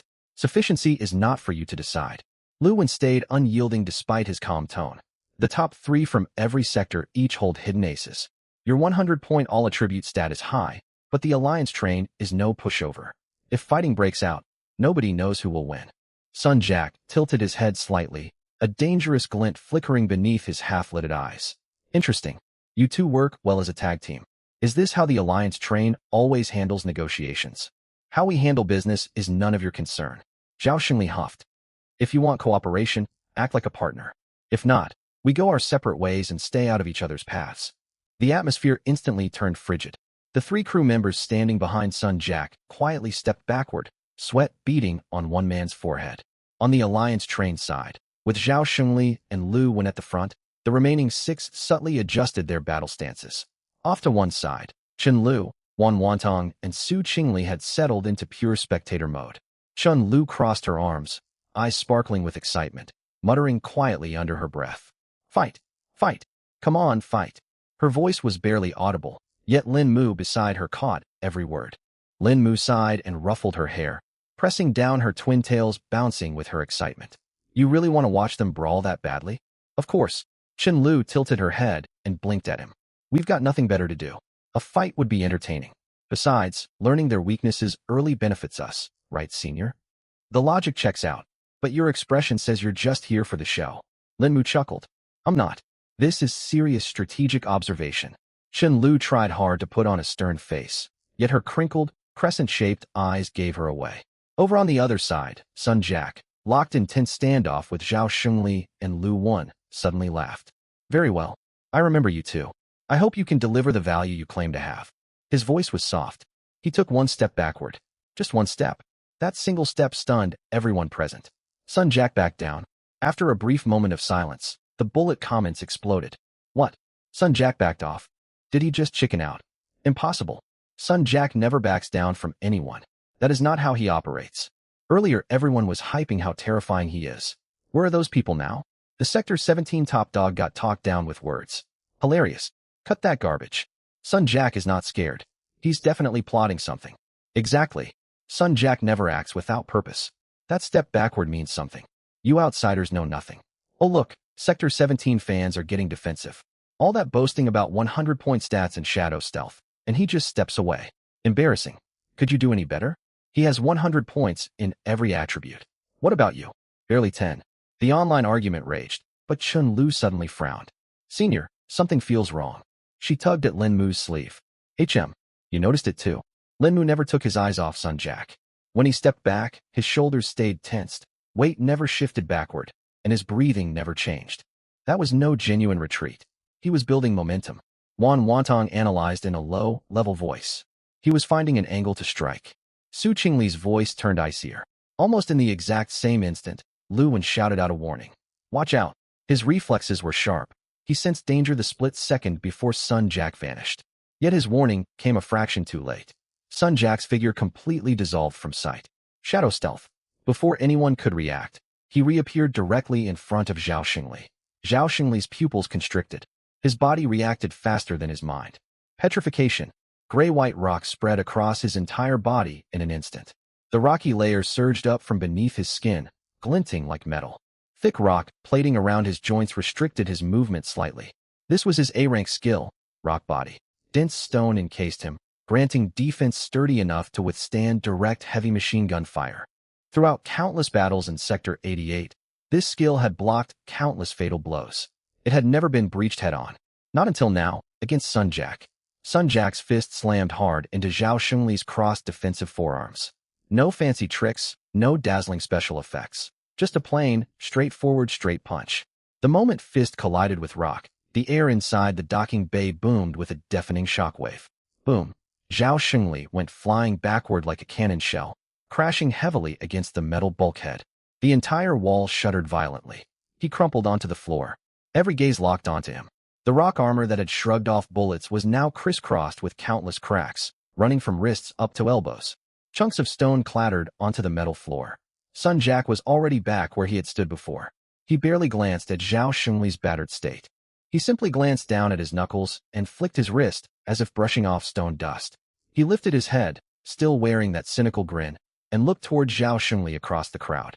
That all you've got? Two simple words, spoken lightly, carried more oppressive weight than the punch itself. Zhao Xungli gritted his teeth. Fragments of rock kept falling from his arms, fresh blood seeping out through fissures in the stone plating. Lu Wen's face darkened. He did not give in to reckless rage or shout threats, simply kept his guard raised, stepping carefully backward to rejoin his teammates. The live, stream bullet comments erupted completely. Holy cow! I take back everything I said. Sun Jack wasn't scared, he was playing with them. That backward step was to make them lower their guard. One single blow shattered rock body. That's an A-rank defensive skill meant to stop bullets. How absurd is his strength? 100 points across all attributes is no joke. Look at his fist, not even a scratch after that impact. Told you. Sun Jack would never back down. Everyone mocking him earlier. Eat your words. My bad, I misjudged him. Sun Jack is incredible. Truly Sector 17's #1. Wait, why didn't he press the attack and finish him off? Just one punch, and he stopped. Is this just intimidation? Exactly intimidation. He wanted to teach the Alliance train a lesson. If he wanted to kill him, he would have aimed for the head instead of arms. Shadow Stealth paired with 100-point all attribute stats is terrifying. You can barely track his movement, and his attacks smash through top-tier defenses. How do you even fight someone like that? The flood of online commentary kept rolling. Zhao Xungli deactivated his petrification skill, revealing badly lacerated arms. The twin sisters hurried over to his side. The elder sister Zhao Jejia knelt down, holding both hands hovering above his bleeding arms with fingers spread. Bright soft emerald, green light welled up from her palms, faint wisps of imaginary plant growth swirling within the glow. Beneath the healing radiance, Zhao Xungli's ghastly wounds mended before everyone's eyes. Torn flesh knit itself back together, blood faded away, scabs formed and fell off, leaving unblemished skin underneath. In less than 5 seconds, those terribly mangled arms looked completely healed, without a single scar remaining. Zhao Xungli flexed his fingers and slowly stood upright. He stared at his good arms, then looked gratefully toward Zhao Jejia beside him. Thank you, Jejia. Zhao Jejia let the green light fade from her fingertips. She nodded faintly, stepping back to stand beside her younger sister Zhao Tongtong. Over not far away, Sun Jack's expression finally shifted. He narrowed his eyes, gaze fixed tightly on Zhao Jejia. The playful smirk faded, replaced by astonishment and sharp greed. A healing ability. In this cruel train game, offensive and defensive skills were fairly common, but healing powers were extraordinarily rare. A healer capable of restoring wounded allies to fighting condition held immense strategic value. It was not only Sun Jack. Even Lin Mu's observing group turned more serious. Senior, did you see that? Healing. Actual healing power. I've never seen anyone with that before. Chen Lu's eyes went wide. She tugged Lin Mu's sleeve, barely able to contain her shock despite keeping her voice low. Ever since entering the train game, this was the first time she had witnessed genuine healing magic. Up until now, injuries could only be endured relying on personal constitution or patched up with bandages and basic medical supplies. Even the clan train, ranked #1 in Sector 67, had no such advantage. But right now, they were seeing healing power firsthand. I see. Lin Mu's gaze fell on Zhao Xungli's arms, which had returned to normal. His expression was calm, yet a flicker of thought crossed his eyes. The wounds healed so quickly. What about fractures? Or illnesses? If he can cure those too, this ability would be incredibly valuable in team combat. When Wantong pushed her glasses up and analyzed rigorously, judging by how fast Zhao Xungli's arms recovered, the healing effect is quite remarkable. The casting time is extremely short. It can even be used mid-battle. We cannot confirm whether it can cure diseases, but since it can close wounds, theoretically it should mend fractures. Its potential is immeasurable. Su Qingli commented likewise. The bullet comments went wild. Healing. It's a healing ability. Am I seeing this right? Actual healing. I've played this train game for ages, and this is the first time I've seen a player with healing powers. What an overpowered skill. Alliance Train has a healer. What insane luck. A healer in a team is worth more than 3 damage dealers. No wonder Alliance Train ranks second in Sector 88. With this healer, as long as you aren't instantly killed, you can get patched up and keep fighting. No one can match that staying power. Did anyone notice Sun Jack's face? Look at his eyes just now. He's definitely got his sights set on this healing ability. Honestly, if I were Sun Jack, I'd already be figuring out how to recruit this older twin sister. With a healer on his side, his combat strength would at least double. Dream on. Alliance Train isn't weak. They aren't just going to let someone poach their people. Sun Jack's eyes lingered on Zhao Jejia for a moment before he spoke in a casual tone. You and your sister, come work for me instead. That single offhand remark instantly froze the atmosphere inside the docking bay. The bullet comments exploded. Here it comes. I knew it. Sun Jack will try to steal the healer the second he sees the ability. Told you so. He's after that healing power, just as I predicted. How shameless. Poaching their healer right in front of the whole Alliance Train crew. Shameless? This is might makes right. The train game isn't a dinner party. Talented people belong with the strongest, so they can go further. Are you Sun Jack's fanboy? Even if you're strong, you don't steal people right in front of their captain. That's blatant humiliation. Exactly. And we all know what Hunter Train is like. The 3 people following him are all subdued and cowed. Who would want to join them? You should know how precious your power is. Wasting it on Alliance Train would be such a pity, Sun Jack added, looking at Zhao Jejia. His voice carried feigned sincere regret, as if he truly had her best interests at heart. Zhao Xingli's face darkened instantly. Ignoring his freshly healed wounds, he strode forward and shielded the twin sisters behind his back. Sun Jack, what is this? I let my guard down earlier. Do you think landing one punch makes you unbeatable? We can fight right now. Let's see if your fist can pierce my rock body again. Zhao Xingli roared angrily. Calm down. Lu Wen placed a hand on Zhao Xingli's shoulder. His own expression had turned grim. Sun Jack, Zhao Jejia, and Zhao Tongtong are members of Alliance Train. Poaching them right in front of us is a blatant show of disrespect. The other 6 members of Alliance Train shifted their positions at once. Some rested their hands on their weapons. Others quietly took half a step forward. Every pair of eyes locked onto Sun Jack. I'm asking them, not you. Sun Jack did not even glance at Zhao Xingli. His gaze fixed firmly on Zhao Jejia. Zhao Xingli's fists creaked as he clenched them, and his arms began to turn to rock once more. Just then, a clear voice rang out from behind him. My sister and I will never go with you. Give up on that idea. You're really unpleasant to be around. Who do you even think you are? And your so-called Hunter Train sounds ridiculous. We want nothing to do with it. Zhao Tongtong stood beside her older sister, bristling like a furious little wildcat. The bullet comments erupted in laughter. Ha ha, ridiculous. I'm dying. This younger sister is amazing, total firecracker. Hunter Train really does sound silly. Everyone said no one dares stand up to Sun Jack. Well, she just did. Honestly, Hunter Train is such an edgy name. It gives me chills every time I hear it. Well said. Someone needed to tell Sun Jack off. But will he fly into a rage? He's not known for being patient. Sun Jack did not lose his temper. Instead, his smile deepened. Interesting, he said softly. His eyes never moved to Zhao Tongtong. They remained fixed on Zhao Jejia. In his mind, only Zhao Jejia was worth his attention. And truly, that was the case. The healing ability was what he wanted. The sharp-tongued younger sister was merely an afterthought. If it were not for keeping Zhao Jejia willing to come over, he would not even want the afterthought. Of course, he would never say that aloud. Zhao Jejia lifted her head, revealing the face identical to her sister's beneath her long hair. Where Zhao Tongtong's face burned with rage and disdain, Zhao Jejia's expression was calm, almost gentle. Her voice was far softer than her sister's. Captain Sun, thank you for your high opinion of me, but I am happy with Alliance Train. Everyone here is kind. Tongtong and I have never considered leaving. Besides, the train system offers no way to transfer members between trains, does it? Zhao Jejia bowed slightly, speaking with perfect courtesy, her tone holding quiet confusion. That is no problem. If you wish to come, I have a way to get you transferred, Sun Jack replied dismissively. Those words stunned everyone present. Transfer between trains?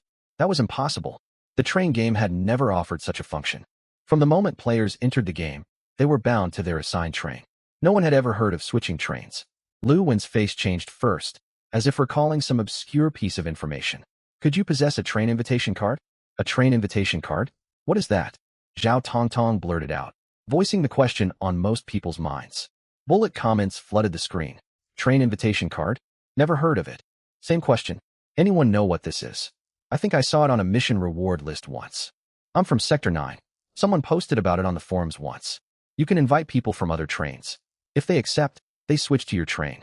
But the post vanished fast, because the item is extremely rare, almost no one ever sees one. While such an item exists, if Sun Jack has two, he could pull the twin sisters on a hunter train if they agree. Only if they agree. Look at how hostile Zhao Tongtong is. She would never accept. I happen to have two of them, Sun Jack said in a relaxed tone that carried unshakable certainty. Rest assured, you will come to me. I'll be waiting. Every member of Alliance train darkened. Zhao Shengli fully activated his rock body, his entire frame covered in ash, gray stone. Lu Wen's fingers rested on the weapon at his waist. The other 6 also assumed combat stances. Yet Sun Jack showed no intention of fighting. Discussions in the bullet comments grew more heated. What is Sun Jack playing at? They already rejected him. Why is he so confident? The twins have made their position perfectly clear. One snapped at him, the other politely refused. There's no chance. Unless he can change their minds, which looks impossible. Wait a thought. When he says, you will come to me, is that not an invitation but a threat? A threat? What do you mean? If everyone on Alliance train died, leaving only the twins, they would have nowhere to go except Hunter train. Whoa, that's some dark speculation. It's not that far-fetched. That's exactly how Sun Jack operates. Remember how he survived Sector 17? No way. Would he really attack allies? The 3 trains of the Void Demon civilization are outside watching. Infighting would be suicidal. Sun Jack does not care about being crazy. He only weighs cost versus gain. If the healing ability is worth the risk, he will absolutely do it. Just idle speculation. He might only be making empty threats. Alliance train can fight back. True. Zhao Shunli's rock body cannot tank Sun Jack's punches, but it can hold off everyone else. And family train is right there. Sun Jack would think twice before starting trouble. While bullet comments argued furiously, the 4 members of family train stood by observing. Chen Lu still had her arms folded, yet the excitement in her wide eyes had turned to thoughtful appraisal. Her gaze passed over Alliance train and settled on the twin sisters, as if she had spotted something fascinating. Senior, she whispered, tugging at Lin Mu's sleeve. What if we got our hands on some train invitation cards? Chen Lu did not finish her sentence, but her bright eyes spoke volumes. I had the same thought. A healing ability holds immense strategic value. Lin Mu nodded faintly, his gaze also on the twins, his tone level. Sun Jack has 2. Should we just take them from him? Su Qingli's voice stayed cool, though her suggestion was anything but restrained. When Wantong shook her head gently, we could seize them by force, but that would leave a terrible impression on the twins. Our goal is to invite them to join family train. If they see us behaving like Sun Jack's hunter train, bullying others with superior strength to coerce people, winning them over will become far harder. Teacher Wen is right. It is like building a good relationship with someone. You need patience. You cannot rush in with force. You have to earn their trust little by little. Chen Lu nodded thoughtfully, then lit up with a metaphor. She winked pointedly at Lin Mu. Lin Mu pretended not to notice. Very well, we will hold off for now. Su Qingli shifted her eyes away from Sun Jack, a trace of regret in her voice. She was clearly annoyed she could not cut down that arrogant man right then. Do not worry. Given Sun Jack's character, he will give us an opening, Lin Mu said calmly. Exactly. So we stay watchful and work to build a good rapport with the twins. That is our best chance to recruit them into family train. Chen Lu nodded earnestly. Don't talk nonsense. Lin Mu tapped her lightly on the top of her head. Chen Lu clutched the spot, her twin, tails bouncing as she flinched, yet her grin only widened. I'm just stating facts. I'm the senior member here. Any new recruits have to get past me first. She declared confidently, puffing out her chest, as though completely serious. When Wantong covered her mouth, shoulders shaking with quiet laughter, Su Qingli turned her head aside, acting as if she did not know her. Lin Mu looked at Chen Lu's triumphant little face, then at Wen Wantong and Su Qingli, and finally shook his head helplessly. There was no reining her in. Tension lingered thick in the docking bay. Sun Jack had not attacked, yet his parting line, I'll be waiting, pricked at every member of Alliance train like a thorn. Zhao Xingli kept his rock body active, his eyes fixed hard on Sun Jack. The rest of Alliance train stayed on guard beside him. Zhao Tongtong glared angrily at Sun Jack. Only Zhao Jejia turned her head, her gaze drifting past her teammates toward the one man and three women standing some distance away, landing on the relaxed young man. Lin Mu, a family train. She knew a family train well. She had seen the information in bullet comments earlier, ranked first in Sector 67. The twin-tailed girl known as Sister Lu had single-handedly defeated the second-ranked train. There was also the beautiful, powerful woman in black stockings. And Su Qingli, the former national fairy once seen on magazines and broadcasts, who had become a sword immortal. But the core of that group was clearly that man. Her intuition told her he was dangerous, yet his danger carried none of Sun Jack's oppressive, unpleasant hostility. "Sis, what are you looking at?" Zhao Tongtong followed her sister's line of sight and met Chen Lu's bright eyes. Chen Lu grinned and waved casually, as if greeting a classmate in the hallway. Zhao Tongtong blinked, awkward, but nodded in return. At that moment, a low rumble echoed from outside the docking bay. It sounded like something enormously heavy rolling across metal flooring. The rumble drew closer, and the whole docking bay floor began to vibrate. "What is that noise?" Zhao Xingli spoke first. Every eye turned toward the docking bay door. Even Sun Jack looked over. An Alliance train member closest to the door stepped forward and pressed the wall button. The large door slid open silently. Outside stretched a straight metallic corridor, wide enough for two armored vehicles side by side. Most of the wall lighting strips were broken. The few remaining flickered erratically, casting the corridor in strobing light and shadow. At the far end of the corridor, a massive boulder rolled toward them. Deep red light glowed from within its cracks, as if something burned inside the stone. Where it rolled, deep indentations formed in the metal floor, sending sparks and metal fragments flying in its wake. The Alliance train members nearest the doorway bore the brunt of the threat. "Take cover," Luwen shouted. No reminder was needed. Everyone moved instantly. Zhao Xingli rushed forward, crossed his rock-covered arms in front of his chest, and planted his feet firmly on the metal deck. "I will hold it. Fall back." Before his voice faded, the burning boulder crashed into him. Boom. The collision of rock against rock unleashed a deafening crash. Zhao Xingli's feet plowed two deep gouges across the floor, sparks spraying between his boots and the metal surface. "This thing hits harder than Sun Jack's punch." Zhao Xingli gritted his teeth. Fine cracks spiderwebbed across the rock, covering his arms. Still, he held the burning boulder back. Scorching sulfur, scented gusts billowed out from its fissures. "Zhao, are you all right?" A female Alliance train member called anxiously. "I'm fine. But where did this rock even come from? How is there something like this on this space station?" Zhao Xingli shook his numbed arms, staring confusedly at the huge boulder. Barely had he finished speaking when the boulder shuddered. Dark red light blazed within its cracks. The whole mass swelled and deformed as if it had come alive. Rock protrusions bulged outward, as if something was forcing its way out from inside. "Get back!" Luwen's eyes widened. He grabbed Zhao Xingli by the collar and dragged him backward. The instant they moved away, the giant boulder burst apart. No, not burst apart. It stood up. Huge rock fragments reassembled in mid-air, instantly forming a magma giant over 3 meters tall. Its entire body was made of burning rock. Dark red cracks all over its frame oozed searing magma. Every step it took left a charred footprint on the metal floor. The giant turned its head toward the group. Churning magma swirled inside its eye sockets, as if sizing up the small creatures before it. "So you are the humans from Earth?" Its voice rumbled deep and low, like grinding stone against stone. Then it shook its head. "Mediocre. The Mako civilization." Luwen kept his voice low, his fingers tightening around the dagger at his waist. The live stream comments exploded at once. "Whoa, is this a being from the Mako civilization? A giant made of rock.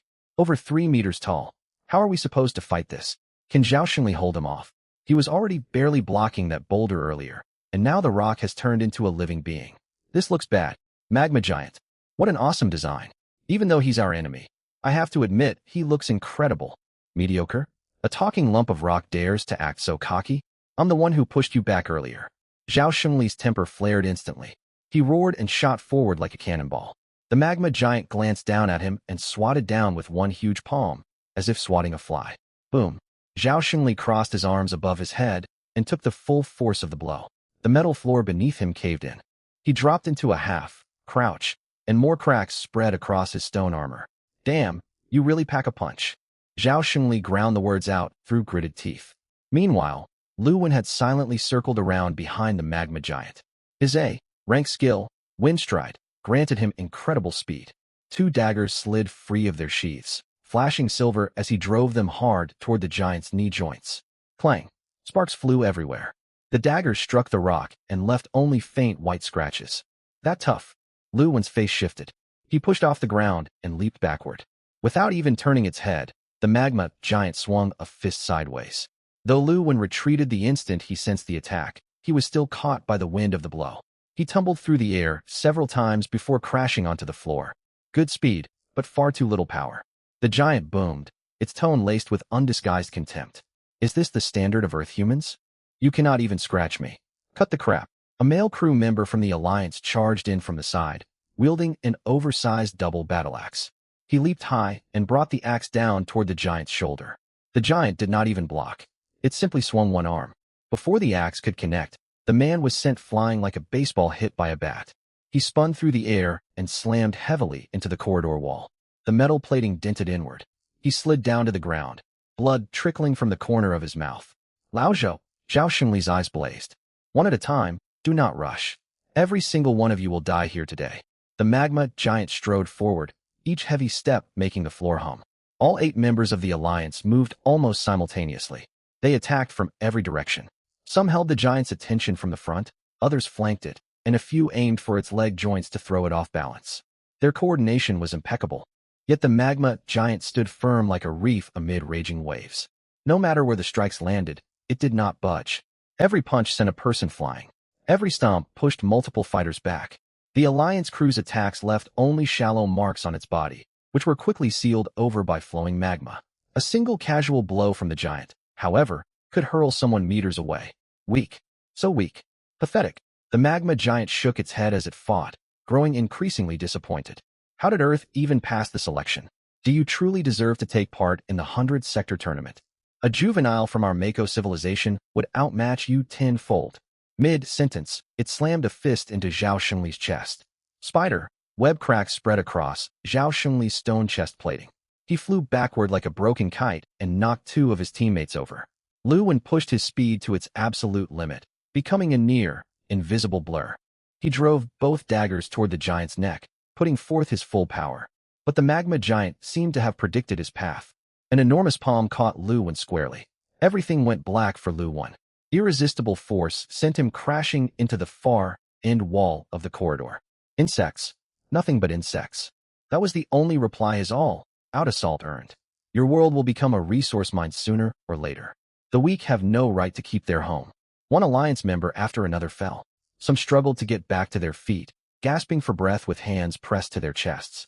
Others lay twitching on the ground, too hurt to stand. Zhao Xungli and Lu Wen fought to rise after being knocked flying. Every movement sent sharp pain shooting through their injured bodies. Only Zhao Jejia and Zhao Tongtong, the 2 sisters, still remained standing. Bright emerald light flickered in Zhao Jejia's hands, conjuring twisting vines out of thin air. The living vines coiled around the magma giant's legs and arms, trying to slow its movements. Where vine met magma, sizzling sounds filled the air. Old vines burned away, while new ones kept growing, barely hindering the giant.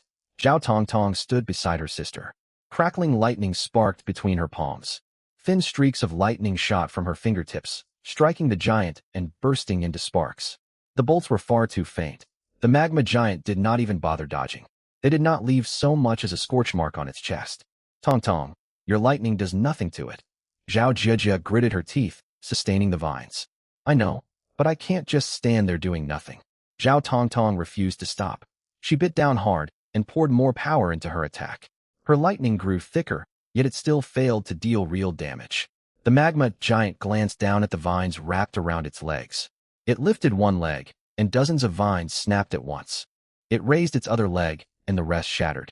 Zhao Jejia's vines were no more effective than spider silk against a tiger. They delayed the giant for a moment, yet could never trap it. Interesting ability. Still far too weak. Ignoring the broken vines, the magma giant marched straight toward the sisters.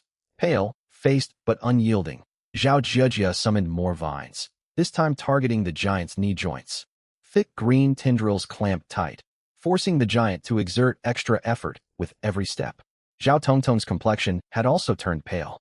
Her lightning doubled in thickness and finally left faint scorch marks on the giant's skin. Even so, the giant kept advancing. It closed to within 5 meters of the sisters and lifted its right fist. The fist was larger than Zhao Zhejia's head. Magma bubbled and streamed across its surface, and waves of scorching heat washed over them. Sister, Zhao Tongtong grabbed Zhao Zhejia's arm, trying to pull her back. But the giant's fist was already descending. The live stream comments erupted. No, don't hit the elder sister. Somebody help them. Where are the other teams? Are they just watching? Intervene now. Sun Jack said he would protect them. Why isn't he moving? The instant the fist was about to crash into Zhao Zhejia, a figure materialized right in front of her. Sun Jack. He held an all-black dagger in his right hand and met the giant's fist head-on. Boom. Shockwaves blasted outward from the point of collision. They blew Zhao Zhejia's hair loose and sent metal debris swirling through the corridor. The magma giant seemed surprised. Its own blow had been blocked by a small dagger. Oh, you are slightly stronger than those wastes. A hint of curiosity entered its rumbling voice. Slightly stronger? Sun Jack wore a carefree grin and twisted his wrist to deflect the giant's fist aside. I don't like that assessment. They exchanged 7 or 8 blows in an instant. Every clash between dagger and rock boomed with shrill metallic ringing.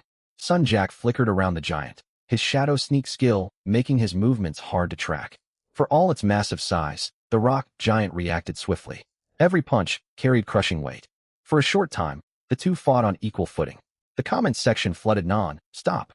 Sun Jack is actually matching the magma giant blow for blow. Maxed out base stats plus a rank shadow sneak. His combat power is insane. I underestimated Sun Jack before. He really has earned his arrogance. No wonder he acts so bold. That level of strength ranks among the best anywhere. After another collision, Sun Jack pushed off and landed 10 paces away from the giant. He shook his tingling wrist, yet his smile never faded. Let us make a deal. He spoke casually. A deal? Earth human, what trick are you plotting? Magma churned inside the giant's eye sockets. You see those people over there? I do not particularly care for them. Leave me alone, and I will not stand in your way. Sun Jack jerked his chin toward the fallen alliance members, his tone still flippant. Then he pointed at Zhao Zhejia and Zhao Tongtong behind him. But these two women are off limits. You cannot harm them. The magma giant fell silent. Magma roiled more violently in its eye sockets, as if weighing whether Sun Jack was telling the truth. The comment section descended into total chaos. Are you serious, Sun Jack? Here it comes. I knew he would take advantage of this crisis, using the enemy to get rid of his own allies. That's ruthless. He wants every last alliance member dead. Once their teammates are gone, the sisters will have no one to rely on. They will have no choice but to join his hunter train. So that's why he saved them earlier. He had this scheme planned all along. You monster, how can you betray people on your own side? What did you expect? Sun Jack was never a hero. Did anyone truly believe he would act purely out of kindness? Despicable. This is the champion of Sector 17? Disgraceful. Complaining does nothing. Would you step up and fight instead? Morality means little when your life is on the line in this train game. Strength rules here, and he has the strength to back his words. Still, I would love to see him get outplayed. The Alliance crew heard every word. Clutching his chest, Zhao Shengli dragged himself upright, propping himself up with one hand on the ground. Sun Jack, how can you do this? Betraying your own faction? How have you even stayed alive this long? Anger shook his voice. How have I stayed alive? Sun Jack turned and looked at Zhao Shengli's furious face, his grin unchanged. By doing exactly this kind of thing, those who are too soft-hearted end up dead. You. Zhao Shengli trembled with rage, yet could do nothing. Lu Wen struggled quietly to his feet. He did not shout insults or make threats. He simply tightened his grip on his dagger. Everyone could see that in his current injured state, charging in would only get him killed. Listening to their exchange, the magma giant let out a deep, grating roar of laughter. Fascinating.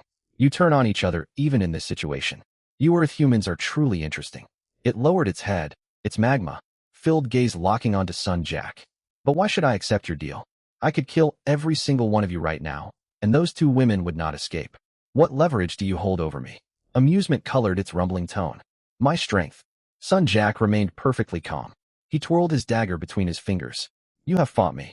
You know you would pay a heavy price even if you finally killed me. If I allied myself with them, the outcome would be uncertain. On the other hand, wiping out the rest of the alliance would cost you almost no effort.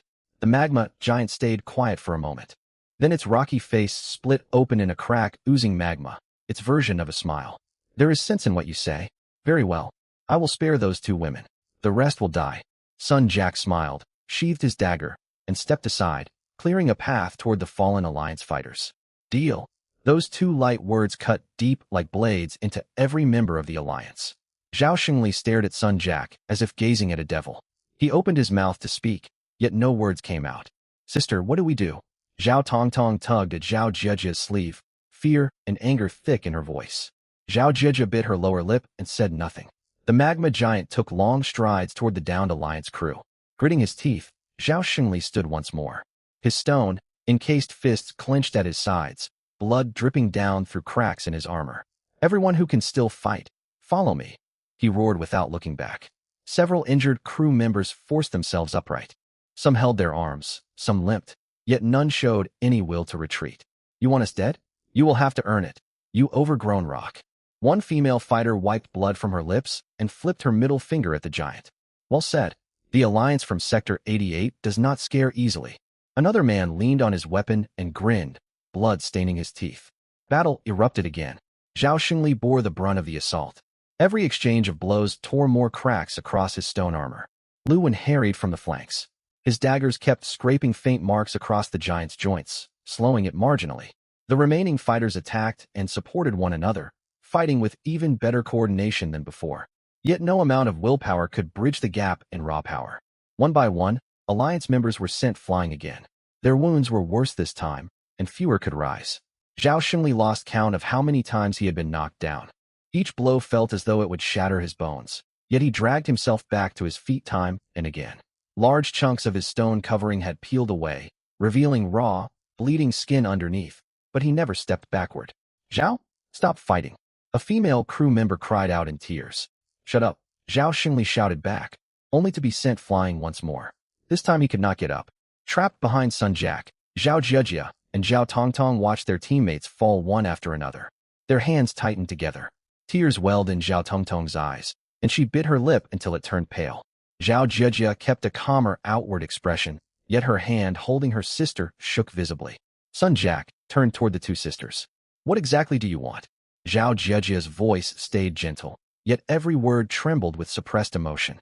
I told you my goal from the start. Come aboard my train, and I will go help them right now.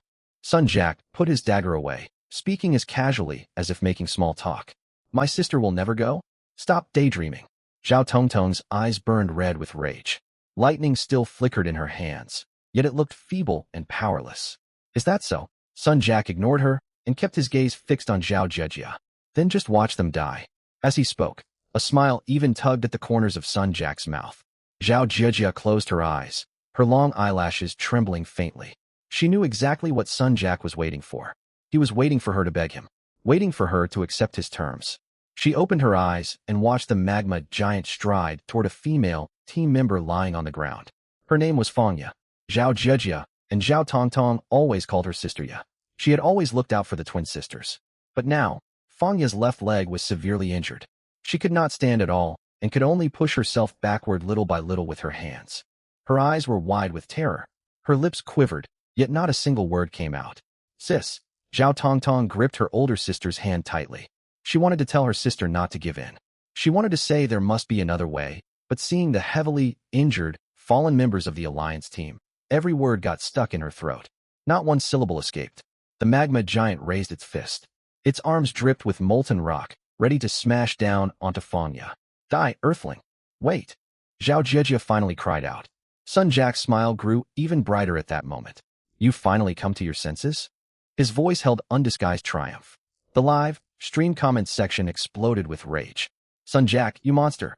Beast. May you get what you deserve. This is worse than killing someone outright. He's using human lives to force her submission. Sister from the Zhao twins, don't give in to him. Can you trust the word of scum like him?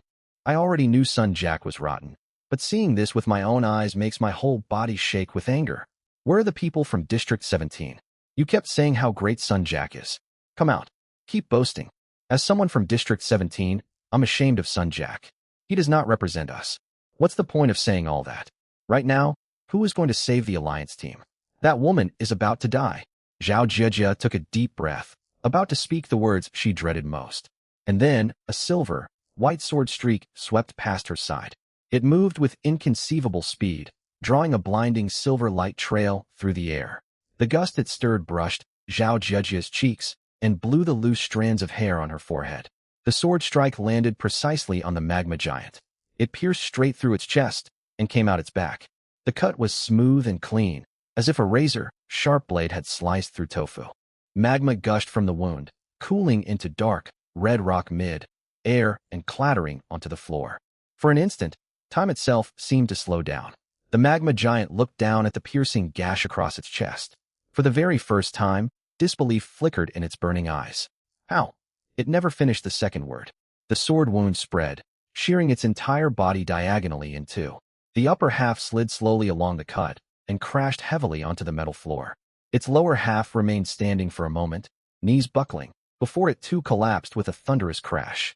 Magma poured out from the broken body, forming a dark, red stream across the corridor that quickly cooled and hardened into twisted black rock.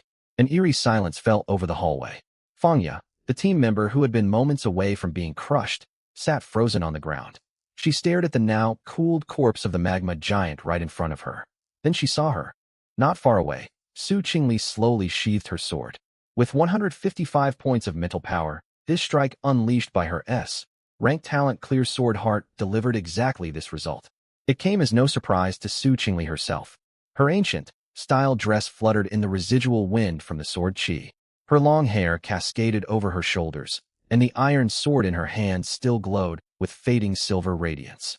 Her expression remained cool and aloof, as if that world-shattering strike had been nothing more than a trivial matter. Fangya blinked, and then tears streamed down her face. Tears born of fear and of overwhelming relief at having escaped death. The live-stream comments completely blew up. Ugh. Whoa, what just happened? Can someone tell me what I just saw? One strike? Just one strike? The magma giant that crushed the whole Alliance team got cut down in a single blow. That's right. Su Qingli sliced it clean in half. Impossible. That can't be real. That magma giant could shatter Zhao Xingli's rock armor with one punch. Even Sun Jack could not break its defense. How could it get one shot? But the proof is right there. The magma giant is lying on the ground split in two. Su Fairy is truly a fairy. That sword strike was terrifying. Real sword chi. This defies all logic. How is Su Qingli this powerful? People from District 67 already know she could fly with her sword in the last mission. She's a genuine sword immortal. Su Fairy is invincible. Su Qingli has literally attained immortality. I'm not joking. Su Fairy is my one and only goddess from today onward. Argue with me and you get cut. Did anyone catch that sheathing motion? So cool. I'm saving this clip to replay 100 times.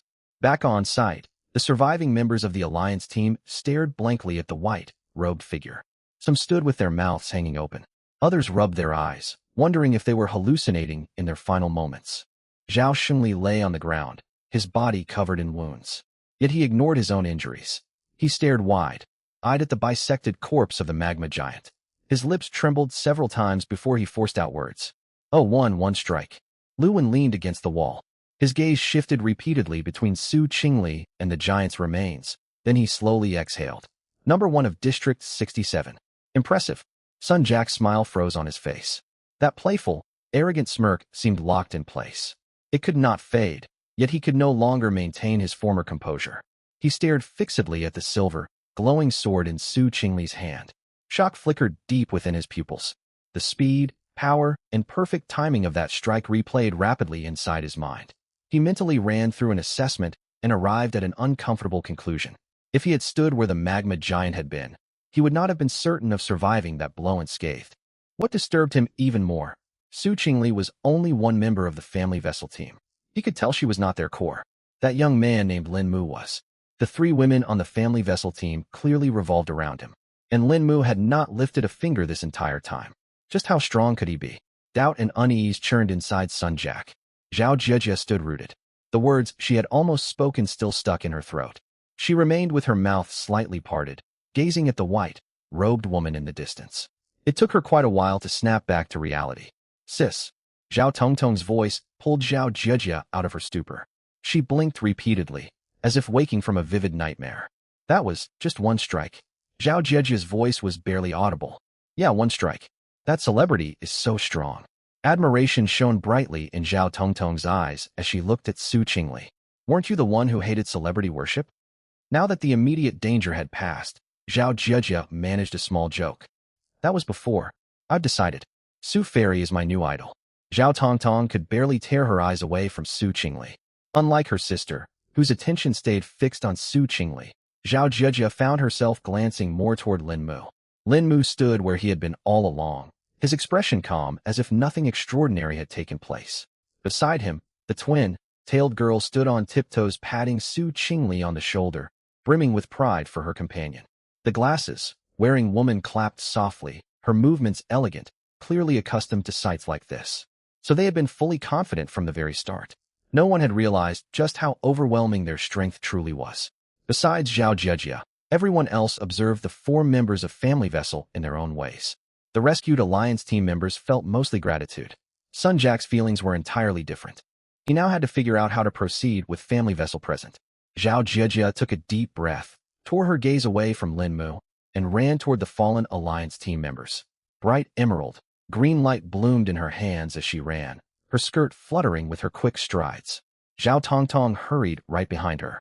As she passed Sun Jack, she kept running but twisted her head to pull a big silly face at him. Naya, Naya, Naya. All your plans went up in smoke. Serves you right. Sun Jack's face turned dark with rage. His fingers twitched at his sides, yet he did nothing to stop the sisters. His gaze drifted past the twins toward the sword-wielding woman in white, then to the calm young man beside her. Everything had spiraled completely out of control. Su Qingli's sword strike had cut apart not only the magma giant, but also every carefully laid scheme he had made. With Family Vessel on the scene, any attempt to coerce the Alliance team by force would be suicidal. The live stream comments overflowed with joy. Ha ha, that silly face from Zhao Tongtong. Full marks. Sun Jack's face is black as thunder. Hilarious. Sun Jack, I'm a top tier talent with 100 points in all stats. Can't you give me some dignity? Comments, no? I'm screenshotting this moment. I'll look at it whenever I'm in a bad mood. Look at you now, Sun Jack. So cocky earlier. Why don't you say anything when a kid makes faces at you? Say anything? He wouldn't dare. He saw exactly how fast that sword was. If he harms the twins, he'll be the next one sliced in half. Celebration time. Sun Jack got put in his place. Fireworks. Confetti. Still, dissenting opinions appeared in the comments. Aren't you all overreacting? Sun Jack is just avoiding open conflict with Family Vessel. That doesn't mean he's truly afraid. In a real fight, Su Qingli might not beat him. Right? Sun Jack's shadow stealth is no joke. No matter how fast her sword is, it can't hit what it can't see. Finally, someone talking sense. You have no idea how many monsters Sun Jack has eliminated in District 17. He's just biding his time, reading the situation. Oh look, Sun Jack stands are out making excuses again. Did you even see how fast that sword moved? Sun Jack wouldn't even have time to react. And Family Vessel isn't just Su Qingli. Don't you remember how Lu took down the Godslayer Vessel alone? And that woman with glasses picking off foes one after another? Scariest of all is that guy who hasn't fought yet. Speaking of him, he feels incredibly mysterious. 3 powerful women follow him around. Just how strong must he be? Quit arguing. Sun Jack hit a brick wall this time. Let's see how arrogant he dares to be now. Zhao Jijia knelt beside Zhao Xingli. The burly man was covered in wounds. His rock armor had crumbled away completely, revealing raw, mangled flesh underneath. Where the magma giant had struck his chest, bruising spread wide. Each breath came as a heavy rasp. Zhao, don't move. Zhao Jijia's voice stayed gentle, yet carried firm authority. Emerald, green light surged from her palms, far richer than the light she had used earlier to heal arms. The light seemed alive, seeping into his wounds. Skin and flesh knitted back together beneath its glow. Bruises faded. Broken bones realigned and fused. This healing took far longer than before. Zhao Xingli's injuries were catastrophic. An ordinary person would already be dead. Only his extraordinary constitution had kept him alive this long. The deep furrows on Zhao Xingli's forehead smoothed. His ragged breathing steadied. Yet his eyes never focused on his own injuries. Over Zhao Jijia's shoulder, he stared at the 4 distant figures of Family Vessel. Jijia. Zhao Xingli lowered his voice, speaking only loud enough for her to hear. What do you make of Family Vessel? There was heavy wariness in his tone. Zhao Jijia's hands paused. She thought for a moment before answering softly. I don't think they are bad people. I agree completely. Zhao Tongtong nodded vigorously beside them, her ponytails swinging. Zhao Jijia ignored her sister's remark and kept channeling healing light to mend deeper internal damage within Zhao Xingli. Though her tone remained soft, she understood better than anyone how extraordinary Family Vessel truly was. Her intuition was usually reliable. That man Lin Mu had looked at them with plain neutrality, without the possessive, unsettling aura Sun Jack gave off. Still, we must stay cautious. Lu Wen had wandered over. His left arm hung limp at his side, and behind his glasses his eyes stayed alert. They are not on our team, and their power vastly outmatches ours. Blind trust in such circumstances is dangerous. I know. Zhao Jieji nodded slightly, and the green healing light dimmed. The last bruise on Zhao Shunli's chest vanished. He drew a deep breath, feeling his internal energy flow freely once more, and slowly sat upright. He rolled his shoulders, joints creaking softly. The bone, shattering agony was gone, though deep muscle soreness lingered. Zhao, your wounds are healed, but you cannot push yourself to full strength for a while. Bones and flesh are mended, yet energy depletion needs time to recover. Forcing your rock armor ability could leave permanent hidden damage. Zhao Jieji pulled her hands back and warned him earnestly. Got it. Just being alive is more than enough. I won't complain. Zhao Shunli grinned and pushed himself to his feet with rough palms on the ground. Zhao Jieji turned next to Lu Wen. His injuries were far lighter. Green light washed over him, and in moments he was fully restored. Thanks. Lu Wen moved his formerly useless left arm and nodded toward her. Zhao Jieji gave a small smile and went on to the next wounded teammate. One after another, fallen alliance members stood again under her healing power. Some clapped her shoulder in gratitude. Some gave thumbs up. Others flexed newly, healed limbs, and sighed in relief. With Jieji on our side, we're basically unkillable. Fangya was the last one she treated. The woman in her 30s had suffered multiple compound fractures in her left calf when the magma giant stepped on her. Teammates had dragged her away to save her from further harm. She sat leaning against the wall, her face pale from blood loss. Still, she forced a smile when Zhao Jieji approached. Sister Ya, how are you feeling? Zhao Jieji knelt down, held her hands hovering over Fang Ya's deformed lower leg, and lit up with emerald green light once again. Hanging in there. With you around, death isn't an option. Fang Ya sounded surprisingly upbeat and patted Zhao Jieji's shoulder. You were terrified back there, weren't you? When Sun Jack pressured you. I was furious, but I couldn't move with my leg broken. Otherwise I would have given him a piece of my mind. Zhao Jieji said nothing, only shook her head and concentrated on channeling healing energy. Broken bone fragments realigned and fused. Torn muscle tissue regenerated. Swelling visibly receded. After a short while, Fang Ya's calf looked completely whole, without even a scar. All done. Try standing. Zhao Jieji pulled her hands away and wiped sweat from her forehead. Fang Ya pushed herself up against the wall, carefully shifting weight onto her left leg. Her eyes lit up. Wow. Perfectly fine, no pain at all. Jieji, with healing like this, rich people back on Earth would line up for your treatment. Sister Ya, you're teasing me again. Zhao Jieji grew a little embarrassed and steadied her as she got balanced. Some distance away, Sun Jack's gaze never left Zhao Jieji. He watched the Alliance team, who had been moments from total annihilation. They rose back to full fighting condition one by one thanks to her healing. They clapped each other on the back and rearmed themselves. A team on the brink of total collapse had been pulled back from the edge by a single person right before his eyes.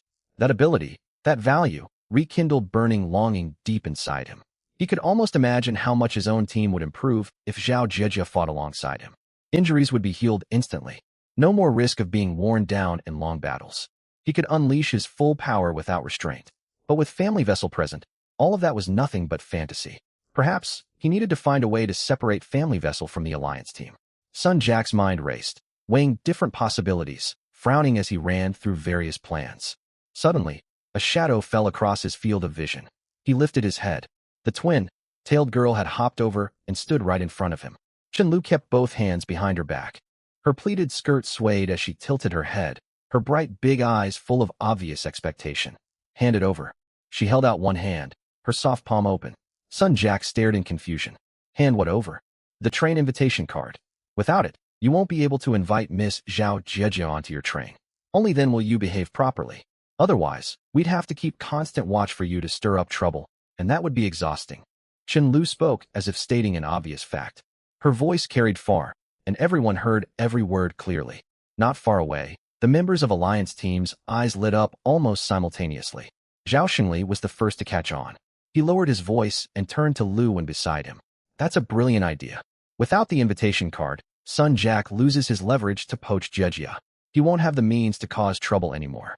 Luwen pushed his glasses up his nose and nodded slowly, cutting off the source of his power. Truly clever. Zhao Jejia steadied herself with Fanya for support, her gaze fixed on the back of the twin-tailed girl. She knew exactly what Chen Lu was really after. On the surface, it was about stopping Sun Jack's schemes, but this move also removed a major threat hanging over Alliance Team. Zhao Tongtong grew so excited that she tugged at her elder sister's sleeve. "Sis, did you hear that? She's helping us." The livestream comments flooded the screen at once. "Go Chen Lu. Chen Lu is awesome. That was masterfully done. Haha, what a brilliant counter-move. Without the invitation card, how is Sun Jack supposed to go after the twins? What is he even going to use? That's really smart. Take away his invitation card and you eliminate his hopes. No tool left for poaching people. Brilliant move. I can already picture Sun Jack's face right now. He must look like he just swallowed a fly. This isn't just clever. It's a completely above-board, open stratagem. Chen Lu is so charismatic, cute yet bold. I'm totally her fan now. I'm Chen Lu's diehard fan from today onward. Anyone bad-mouthing family team will have to answer to me." Only Sun Jack's expression turned ice-cold in an instant. He stared at the hand Chen Lu held out toward him, then glanced over at Su Qingli watching him with indifference, and Lin Mu, who had not said a word yet commanded everyone's attention. Further off stood Wen Wantong, who pushed her glasses up, the corners of her mouth lifting faintly. "Are you trying to rob me?" Sun Jack's voice was low, every word forced out through gritted teeth. "Exactly. We're taking it from you." Chen Lu nodded unashamedly, lifting her outstretched palm a little higher. Not happy about it. Chen Lu paused, a cocky smirk tugging at her lips, her big eyes sparkling with unmasked provocation. "Tough luck if you are." Those 4 words sent the comment section into complete chaos. Tough luck if you are. Tough luck if you are. Chen Lu's iconic line. Haha. It sounds so good coming from her. Chen Lu just said what we were all thinking. Go Chen Lu. Legend. Ha ha. Sun Jack is left speechless. Screenshot saved. I'm keeping this moment forever. Serves Sun Jack right. Chen Lu is the best. Total boss lady. A short distance away, when Wantong looked at Chen Lu's triumphant little display, raising a hand to press against her forehead, a helpless yet indulgent smile playing on her lips. She was the one who had come up with the plan to confiscate Sun Jack's train invitation card under the pretense of preventing trouble. But in her original vision, the negotiation should have been more tactful, leaving the man some dignity. Instead, Chen Lu had marched right over, held out her hand, and dropped that line. Tough luck if you are. Still, it did not matter. People like Sun Jack did not deserve polite treatment. A little setback would do him good. Sun Jack stood rooted to the spot, his face livid. Shadows spread silently across the floor at his feet, only to be forcibly reined back a second later. He could not start a fight. Su Qingli's sword strike replayed in his mind. Lin Mu had not lifted a finger this whole time, and this twin-tailed girl was rumored to have defeated members of Godslayer team single-handedly. Against 4 opponents, his odds of winning were practically 0. Worse still, he suspected family team was deliberately manufacturing an excuse to attack. If he refused, they would have every justification to gang up and kill him on the spot. I'll hand it over, Sun Jack ground out through clenched teeth. He pulled the 2 precious train invitation cards from inside his coat and tossed them into Chen Lu's hand. The throw was light, but the creaking of his knuckles as he balled his fists betrayed his true rage. Chen Lu caught the cards, checked to confirm they were genuine train invitation cards, then lifted her head, a look of genuine disappointment crossing her face. You gave in that easily? Her tone was full of regret, her twin tails drooping halfway down her shoulders. Weren't you supposed to put up a fight? Then we could brawl, and I could accidentally beat you to death. A surge of blood rushed to Sun Jack's head, and he nearly coughed up blood right there. He drew a deep breath, exerting every ounce of self-control to keep his composure from shattering. Uft! Zhao Tongtong burst out laughing not far away. She quickly clamped a hand over her mouth, yet her shoulders shook uncontrollably, her eyes crinkling into bright crescents. Sis, this girl is hilarious. I like her so much. Zhao Tongtong leaned close to Zhao Jiejia's ear, her voice hushed, yet brimming with delight. Zhao Jiejia said nothing, but the corners of her mouth tugged upward. This girl named Chen Lu really was something. She had come to seize property, yet carried it out so unapologetically, and in such an endearing way that no one could truly hate her. Moreover, Zhao Jiejia could tell Chen Lu's last remark was not an act. She was genuinely disappointed not to get a reason to start fighting. The livestream comments erupted with laughter. Ha ha ha, is Chen Lu a devil? She steals his cards and complains he didn't resist. Sun Jack must be fuming. He paid such a high price for those invitation cards, and now they're gone. And he gets mocked for lacking backbone. Accidentally beat you to death. Is she for real? That accident is incredibly unconvincing. Where are Sun Jack's fans? You kept saying he was biding his time. How much more are you going to let him endure? To be fair, keeping his cool in this situation takes real self-control. Most people would have charged in to get themselves killed. Knowing when to yield makes him dangerous. He just ran up against family team, who are even more formidable. That doesn't mean he is weak. Quit making excuses for him. I'm just enjoying seeing Sun Jack get put in his place. Go Chen-Lu. Chen-Lu twirled the 2 train invitation cards between her fingers, inspected them once more, then nodded in satisfaction and hopped back over to Lin Mu. The pleats of her skirt swayed with every bounce, her twin tails swinging across her shoulders. Senior, mission complete. She held the 2 cards up to Lin Mu, her big eyes sparkling, practically begging for praise. Look, I've got both of them. Sun Jack's face turned bright green. It was so funny. Well done. Lin Mu reached out and ruffled her hair, his tone warm and affectionate. Chen-Lu squinted happily, like a cat enjoying a scratch under the chin, radiating pure contentment. Soon she snapped out of it, adjusted her expression, and reassumed her bold, overbearing demeanor. Lin Mu put the 2 train invitation cards away and swept his gaze across everyone present. Thanks to Zhao Zhejia's healing, Alliance team had mostly recovered their combat capability. They stood in small clusters whispering to one another. Occasionally someone glanced toward family team, their looks a mixture of gratitude and awe. Sun Jack remained where he stood, his face so dark it seemed ready to drip. The 3 members of Hunter team behind him hardly dared breathe. The atmosphere among them was oppressively heavy. The beings from the Void Demon civilization have already struck. This location is compromised. We cannot stay here any longer. Lin Mu clapped his hands, drawing everyone's attention to himself. Everyone, we move out immediately. His tone was calm. There was no loud command, nor was he asking for opinions, simply stating an unavoidable fact. The members of Alliance team exchanged glances. Zhao Xingli was first to nod. Captain Lin is right. That magma giant was clearly a probing attack from the Void Demon civilization. Waiting here for them to attack us is far too passive. We need to keep moving. Zhao Xingli rotated his newly healed shoulders. Zhao Zhejia had warned him not to unleash his full strength again, but basic movement was no problem. We travel alongside family team. Splitting up will get us picked off one by one. Sticking together is our most sensible option, Lu Wen added right after. The rest of Alliance team nodded in agreement, no objections raised.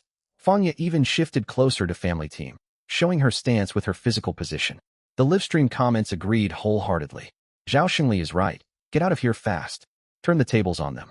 There are 3 Void Demon civilization trains on this space station. We've only seen 1 magma giant so far. Who knows what else is waiting? And remember the mission brief. The station will crash in 24 hours. We have to hurry. Lin Mu looks so cool giving orders. That natural composure, he's clearly a seasoned captain. Alliance team genuinely respects family team now. Look how quickly they agreed, like they rehearsed it. They owe them their lives, and family team solved the huge Sun Jack problem for them. Who else would they follow? All eyes turned towards Sun Jack. The 3 Hunter team members looked instinctively at their captain, obvious anxiety in their eyes. They dared not speak, dared not take sides, waiting for Sun Jack's call. Sun Jack stood there, his features shifting between dark and stormy. He wanted to say something sharp to salvage his pride, at least maintain a dignified bearing. Yet the humiliation of having his 2 invitation cards stolen weighed heavy in his chest. He could barely force a smile, but circumstances left him no choice. Alone on this station, even with his power, he would not die instantly, yet completing any mission by himself was impossible. Besides, only one of the 3 Void Demon civilization trains had revealed itself in the form of the magma giant. No one knew what horrors the others held. Very well. Since Captain Lin has spoken, Hunter team will cooperate, Sun Jack finally answered. A flippant smile returned to his face, yet everyone could see how hollow it was. Chen-Lu saw his strained performance and opened her mouth ready to jeer, but when Wantong laid a gentle hand on her shoulder and shook her head. Reluctantly, Chen-Lu swallowed the mockery on her tongue. Lin Mu gave Sun Jack a brief nod, then pointed toward the badly damaged corridor wrecked by the magma giant. Good. Sun Jack, you take point and scout ahead. With those words, the atmosphere turned rigid once more. Sun Jack's fake smile shattered completely. He stared hard at Lin Mu. Anger, humiliation, and bitter resentment burned in his eyes. Take point and scout. He knew those words all too well. Back in Sector 17, he had told countless people exactly that, always smiling. knowing some poor fool would be taking bullets for him. Now it was his turn. You want me to scout ahead? Sun Jack forced each word out through suppressed rage. If not you, then who? Lin Mu barely lifted his eyelids. Your shadow stealth is perfect for reconnaissance. You can disengage quickly if danger appears. What is wrong with this arrangement? Sun Jack stayed silent. His fingers twitched, shadows churned briefly at his feet before he reined them in again. Lin Mu's reasoning sounded perfectly reasonable. Shadow stealth for scouting, easy escape from danger. Everyone knew the real meaning behind it. Scouting point man meant cannon fodder. The livestream comment section exploded with laughter. Ha ha, look at Sun Jack now. Sun Jack used to force other people to be cannon fodder. Now he gets the same treatment. Karma comes for everyone. Lin Mu's move is brilliant. No open fight. Yet he dumps the most dangerous work on Sun Jack, and Sun Jack cannot find a single flaw to argue against. Shadow stealth really is great for scouting. Lin Mu is totally right. Ha. I could watch Sun Jack's frustrated face 100 times. So satisfying. For someone like Sun Jack, holding back this far is already his limit. But he has to keep enduring, because he cannot win a fight. True power dominance. No grand threats, just one sentence, and you have to obey. Where Sun Jack stands now. Weren't you saying his stats were maxed out and invincible? Why is he behaving so meekly? The 3 Hunter team members exchanged uneasy glances, complex emotions swirling inside them. They had all been forced to serve as cannon fodder under Sun Jack before. Watching their captain endure the same treatment filled them with conflicting feelings. One man's mouth twitched upward for a split second, then he ducked his head to hide it. Sun Jack paid no attention to his teammates. He closed his eyes, took a deep breath, then opened them again. Fine. That was his only reply. He turned and walked deeper into the corridor. His stride remained steady, his back straight, yet anyone watching could sense the rage and resentment practically radiating off him. Chun Lu peered at his retreating figure, stood on tiptoes and leaned close to Lin Mu's ear, her voice lowered but brimming with glee. Senior, do you think he'll deliberately lead us straight into a trap? He won't.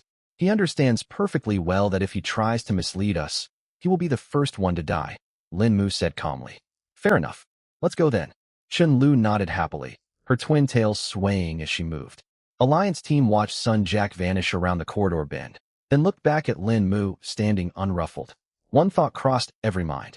On this mission, they had run into someone truly formidable. Zhao Shengli walked over to Lin Mu, a simple, honest grin on his rugged face. Captain Lin, Alliance team will bring up the rear. Jia told me not to push my full power, but I can still hold my own in combat. I appreciate it. Lin Mu did not refuse, simply nodding toward him. Zhao Xingli grinned and turned to rally his teammates. The 3 Hunter team members hesitated, then followed after Sun Jack, staying near the front of the formation. Lin Mu walked in the middle of the group with Chun Lu, Wen Wantong, Su Qingli, and the others. Alliance team quickly sorted their ranks. Zhao Jia and Zhao Tongtong were positioned close to family team, in the safest forward section of the group. The rest brought up the rear guard. Sun Jack had already reached the corridor corner. Shadows spread silently out from under his feet, countless fine shadow tendrils probing every direction. Bitter as he was, he took scouting seriously. If the Void Demon civilization launched a surprise attack, he would be the first to meet it. Just like all the unlucky people he had sent to scout ahead and die back in Sector 17. The station corridor stretched onward. Overhead lighting flickered on and off, stretching everyone's shadows long and short across the floor. Sun Jack paused at the corner. His shadow tendrils confirmed the area beyond was safe, and he kept advancing. His scouting motions were eerily practiced, clearly something he had seen plenty in Sector 17. Though in the old days, he had always ordered others to do this dangerous work. Behind him, the 3 Hunter team members kept a moderate distance. They were used to Sun Jack's dominance, yet seeing him forced into this role stirred complicated feelings they could not shake off. At the back of the column marched Alliance team. Zhao Xingli stayed at the very end. Even with Zhao Jiajia's warning against overexertion, he instinctively took the most dangerous position for himself. Chun Lu walked in the middle of the group, her pleated skirt swaying with each step. Bored, she looked around the sci-fi-style space station with wide, curious eyes. Her gaze landed on the Zhao sisters. Thinking they might become future teammates, she wandered over toward them.